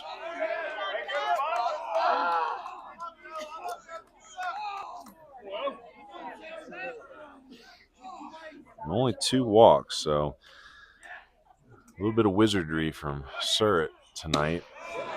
Again, 5 innings, 5 runs, 10 hits, 2 strikeouts, 2 walks, but he's still in line to be your winning pitcher if Pisgah can hold this lead. Again, I might have to find a game changer to double check just on earned runs, but I want to say all those were earned. Maybe one erased due to an unearned run. So we ball forward to Gilder. So Gilder came in to hit for Ash after entering the game on the mound. Gilder 1 for 1 now. Single on the walk. I think Dawson Gunter to the plate, 1 for 1. Had a sac bunt in the second. Had an RBI single in the fourth. Say Rigsby, a high sevens guy. Usually about 77, 78. Throws a lot of strikes. Nice play by Allison. Is he going to be able to get back to first in time? Yes. It's a good defensive play. So Rigsby got to get over there to help him, though. So takes it himself. Gilder up to second, 1 out.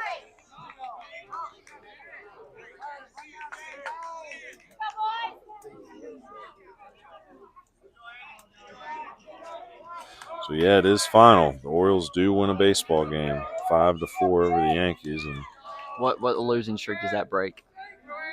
Coach King gave me a hard time. Apparently I called the Doobie Brothers the Bee Gees. I don't know. Sorry, Coach. I didn't mean to mess up your love of the Doobie Brothers. Say wild pitch here. I'll say for a second, Rigsby wasn't there, so Gilder coming around almost took 2 bases there. Hot mic from the crowd here, and he can run. Yes, sir, he can. Well, 1 out here, and Gilder on third. And a 2-0 count for the lefty. Say Moore is 0 for 2, walked and scored a run in the first, reached on an error in the second, struck out in the fourth. Just got to get some decent contact in the middle of the field here to get Gilder in. Gilder, good speed. If you can get a decent secondary here, it should be a contact play. There's a strike.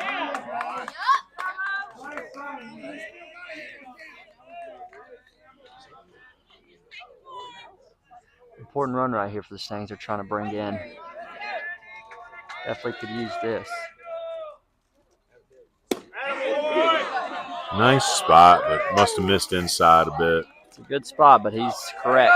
He's been consistent all night, I can tell you that. He's one of the more professional umpires in our area.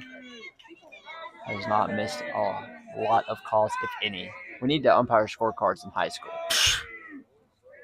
We don't have the technology to even get through a live stream without the Starlink going wacky. I don't know if we're going to be able to get TrackMan for umpire report cards. So ball forward to Moore. We got a first and third situation again. Lane Plemons, talented hitter up at the plate. Lane working on a 1 for 3 day. Reached on an error in the first. Singled in the third. Oh, good time to talk about our home team sponsors. Prince Boat Dock. Got their Facebook and website, email, and phone number on your screen. Go get with them up Lake Fontana, as well as our other home team sponsor tonight, 828 Service Group.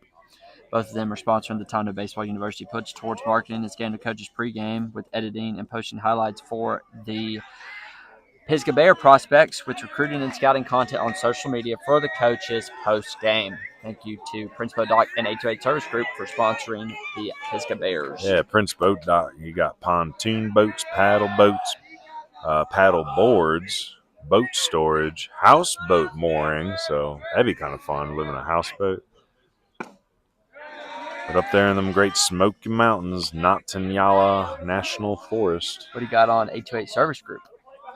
Not a thing. I don't think he's got a website. All he's got is his email. And down there at the boat docks, they got a dock store for bait, tackle, fuel, propane, ice, T-shirts, sweatshirts, merch. It's like those paddleboard rentals are real popular out there, too. We're going to have to get the kids out there. Have some fun here this summer.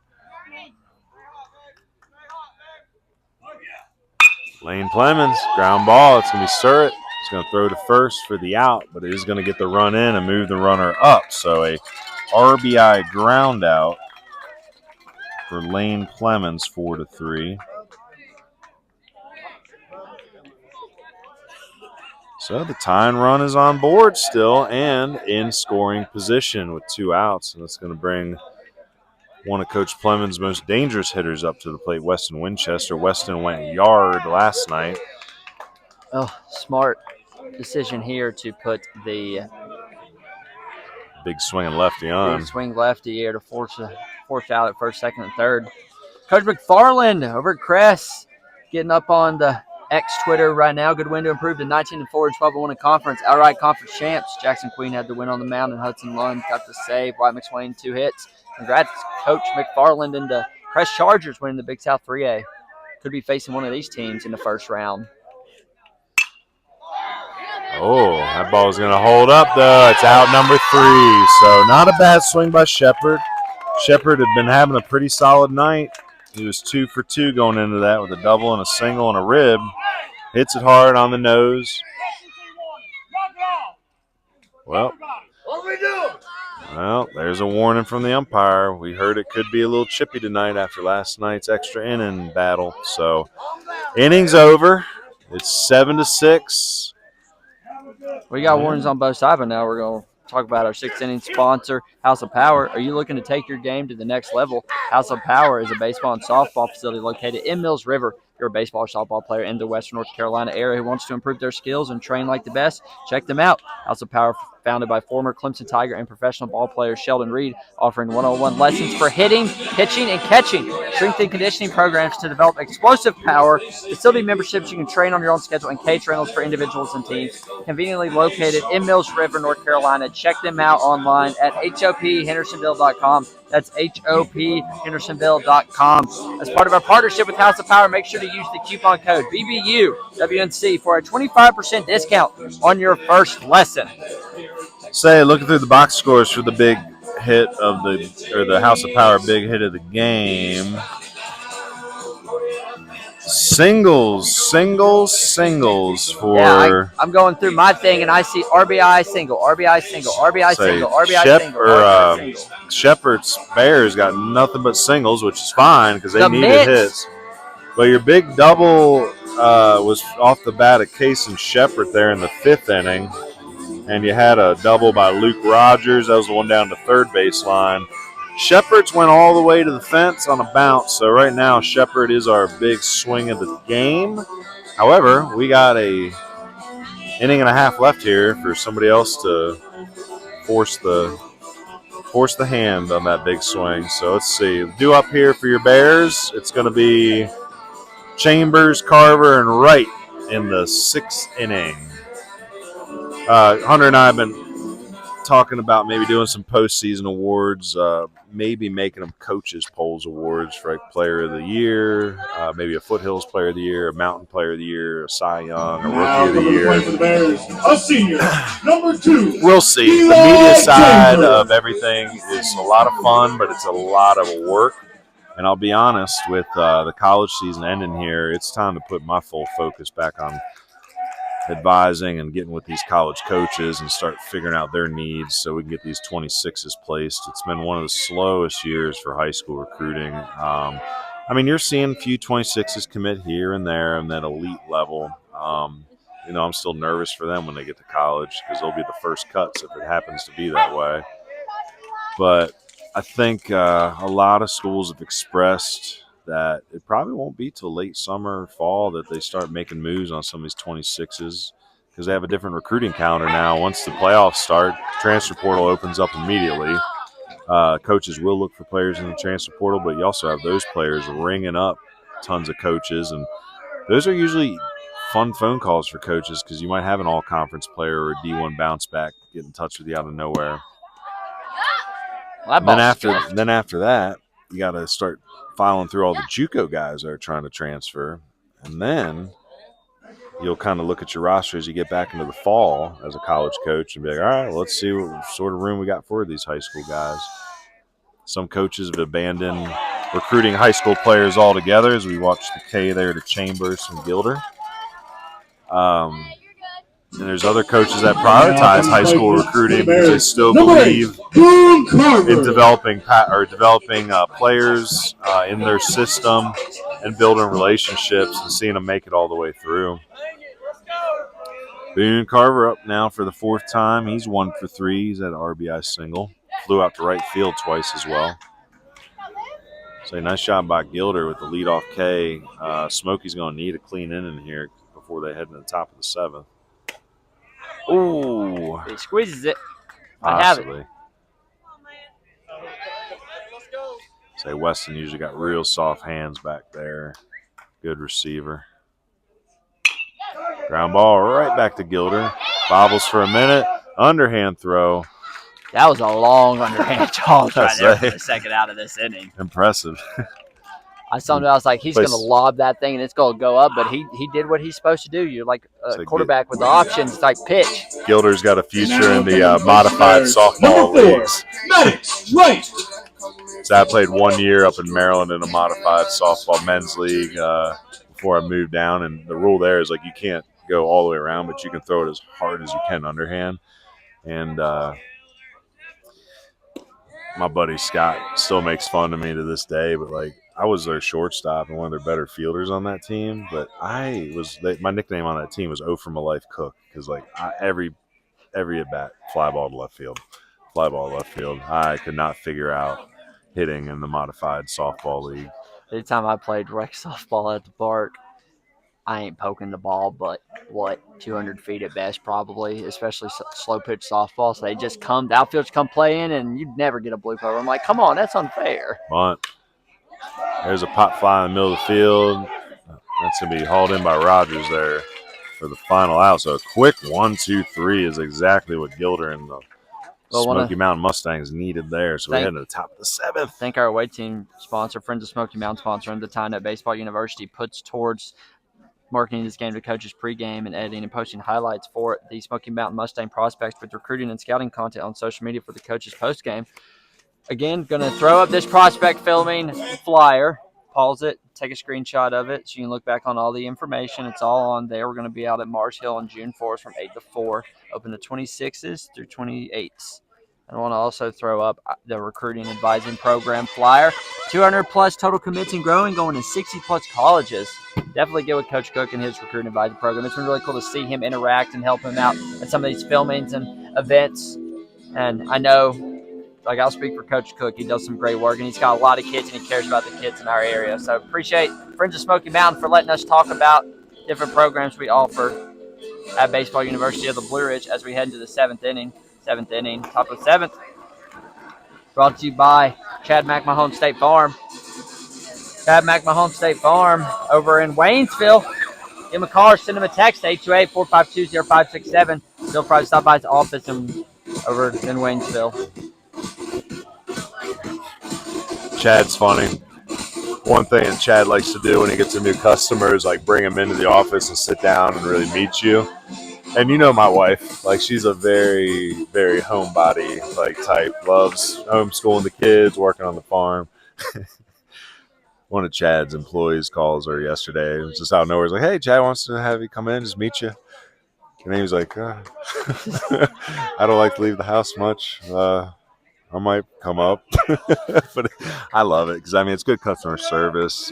Chad's a great guy. I worked with his son, Leighton McMahon, who's at Surrey. But if you know my wife, that was just funny because she's like, if I have to necessarily go out of the house,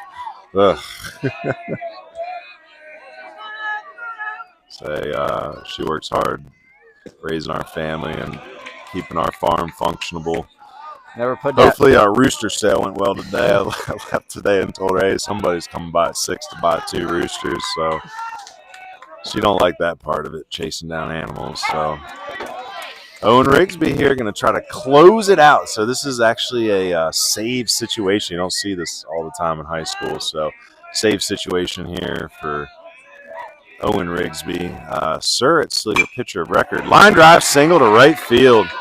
That's the way to start the inning if you're Smoky Mountain.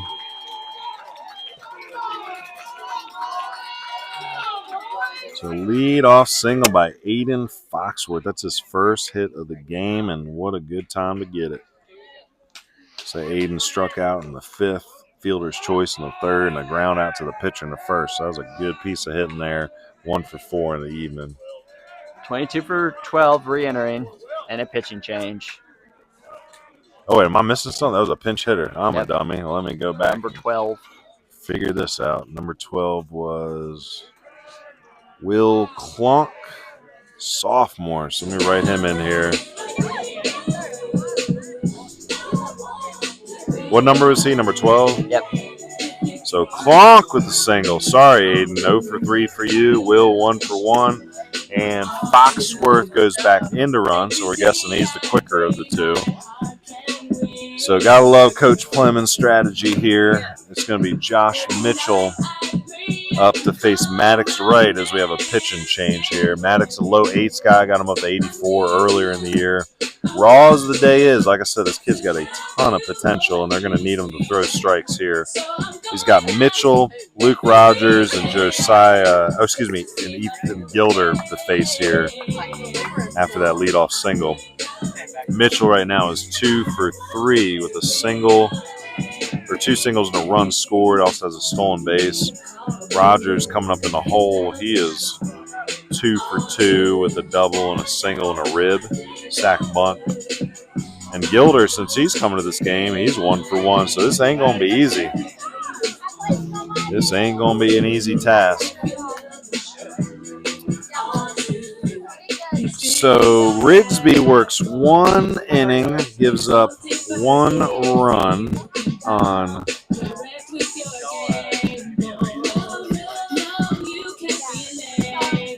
actually gave up that run on no hits, but it was 1, 2, 3 walks that got him there. Actually 1 hit, sorry, that one we just seen. It's 1 strikeout. So 1 inning pitch, 1 run, 1 hit, 1 strikeout, 3 walks for Rigsby. And he's responsible for that runner on first base as well. The fog lingers on the banks of the Pigeon River. Doesn't seem like it'd be thick enough to cause any issues, but you never know. You never know. If the ball goes to deep right center, your outfielders will probably disappear for a minute. So squaring the bunt, here's Mitchell, puts it down. Way in is Rigsby. Throws to second. The throw is wide. It's going to bounce away, but not far enough. So it's going to be a sack bunt for Mitchell. I'm going to see this replay because, honestly, if I'm him, I'm Is just he out trying if he to catches it it? out. Yeah. So it's going to be an E5 I'll have to check it. to allow Foxworth to get to second. So fielder's choice on the sack bunt. I don't think he's out if he catches it. I think he's in there. You think he was safe? I think it's a fielder's choice. Fielder's choice. I mean, it's definitely a fielder's choice.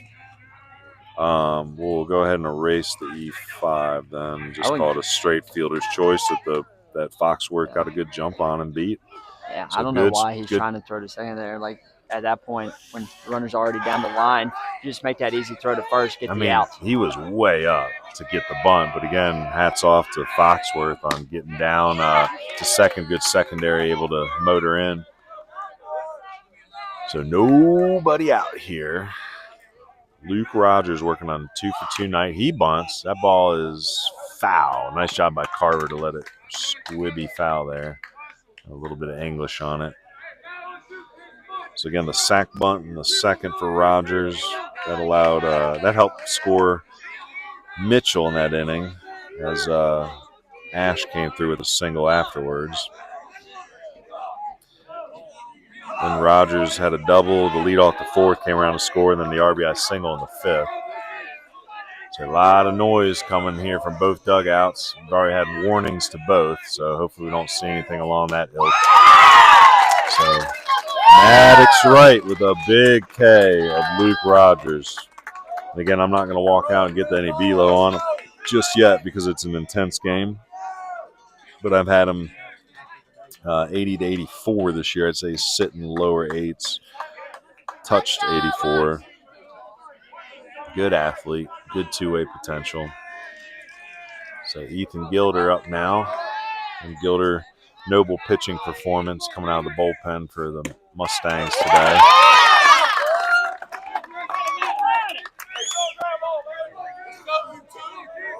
So Maddox right in line for the save now. Ball up and out. It's a good call. He's been consistent on that part of the plate tonight, the umpire has. They're getting some texts from some guys watching, and yeah, sorry about not putting up that 6 run for Smoky Mountain earlier on in the game. What's that?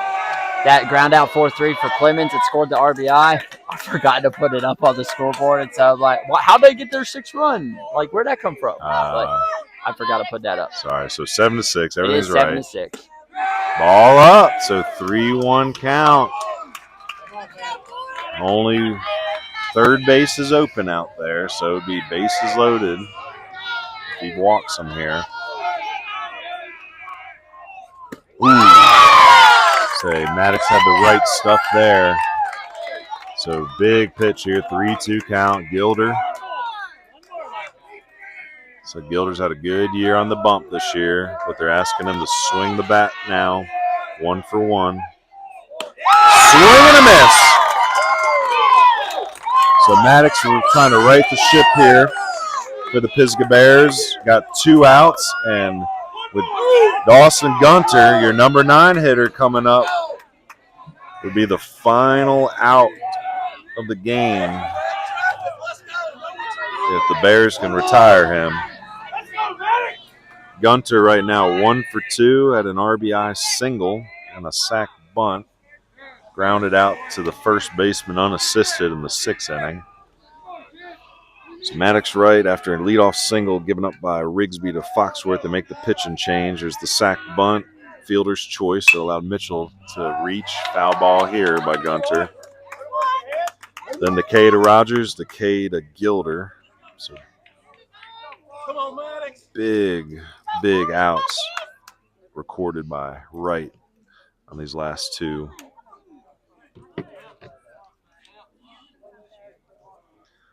Say Clemens talking to the young Gunter off of the third base line here. 0-1 count.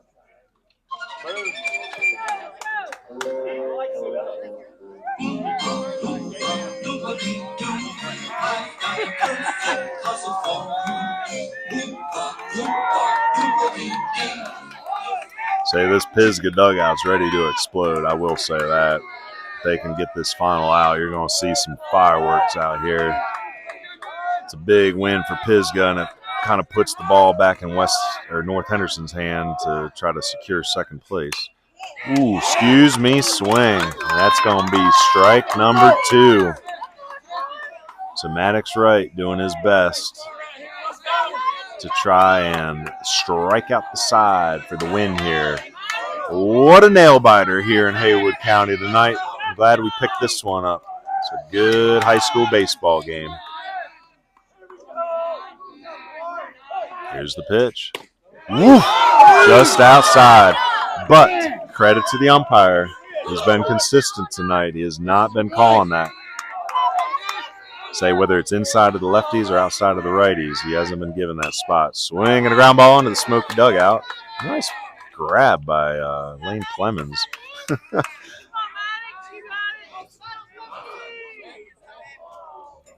Say Lane in the hole there.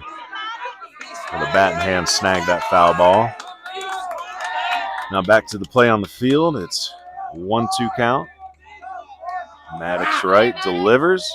Ooh, nice block up by Boone Carver. Nobody advances. Nobody advances. So being a big wall back there. So Boone, a big, stout, strong catcher. Very large legs. Say between him and Ty Aycock, I'd say they're probably my 2 favorite catchers in that 26 class out here. Aycock at Inca. 2-2 pitch, swing, and a ground ball foul behind Clemens, the third base coach. Ooh, you can tell when it's a close game like this. You got some encouraging parents in the background, some dominant voices, but most are silent on every pitch.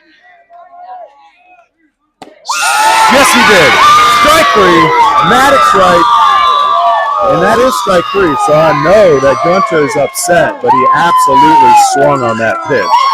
So Maddox right comes in, strikes out the side, earns the save. What a big inning from Maddox. You better know you're right.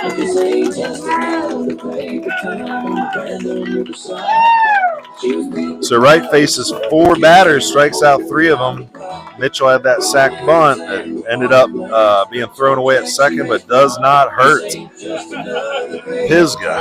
Wow, what a final inning there. I want to thank our local sponsor for the 7th inning, Chad McMahon State Farm. Just like your favorite baseball team, State Farm's here knocking it out of the park with great insurance coverage from home and auto to life and health. They've got the right coverage to protect what matters most to you. Give Chad McMahon State Farm a call or send him a text to 828-452-0567. You can also feel free to stop by his office in Waynesville. Working together with you to make sure you have customized protection tailored to your individual needs with world-class local service. Chad McMahon here to help life go right. As we head into the postgame sponsor brought to you by Meineke. Meineke is a pregame and postgame sponsor of Baseball University of the Blue Ridge, Western North Carolina Scout Streaming Series. With numerous locations in the Western North Carolina region, there's no better spot to get your vehicle seen and serviced. Whether it's an oil change, brakes, mufflers, tires, and wheels, AC, you name it. Meineke is doing car care right in Western North Carolina. Well, Smoky Mountain falls to 12-10 on the year, 4-7 in Mountain 7 3A, and Pisgah proves to 11-10, 7-5 in conference, finishing at least with a share of second place for now. Well, tallying up some box scores, interesting lines here. Give me 1 second, sorry.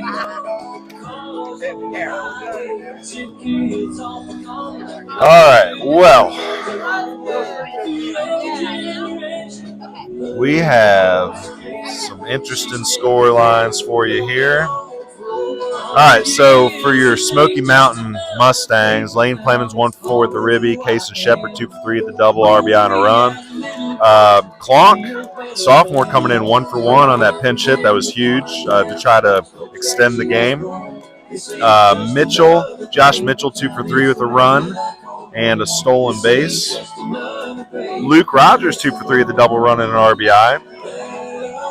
Josiah Ash removed from the game after going 1 for 1 with an RBI. Gilder comes in to go 1 for 2 with the walk and 2 runs and 2 stolen bases from that position.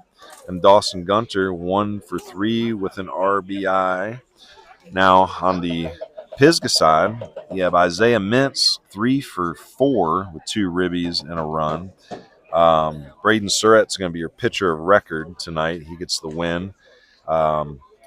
We'll get through these here in a little bit. I'll post these up. Maddox Wright coming in for the save. Owen Rigsby with the pitch in the 6th inning. Oh, Zach Wester with a great defensive game, but I think I know who I want this player of the game to be. But first, before we announce the CamWood Bats player of the game, let's thank our headline sponsor. CamWood Bats is located in Haywood County, Western North Carolina, but serves baseball and softball players across the nation. Game bats, trainers, tees, tutorials, and more available for purchase at CamWoodBats.com. If you've never worked with their trainers, those training bats, you got to get one. That's a Tony Gwynn product right there, CamWoodBats.com. As part of that partnership with CamWood, use the coupon code BBUWNC for a 10% discount on all purchases through the website. I was thinking Mintz. 3 for 3. I like Isaiah Mintz. 3 for 4. His only out is a line-out double play. 3 for 4 with a run and 2 RBIs. Was just clutch all night in that leadoff spot, playing out there in center field, ran down several, a bunch of FO8s, or a couple FO8s here in the line.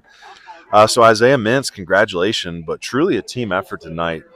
Pitching-wise, everybody contributed. Carson Allison was 1 for 2 with a ribby and 2 runs scored. Eli Chambers was 0 for 1, but with a sack fly RBI, and 2 walks. Boone Carver 1 for 4, but with a big RBI. Maddox Wright 1 for 4 with a run, but gets the save.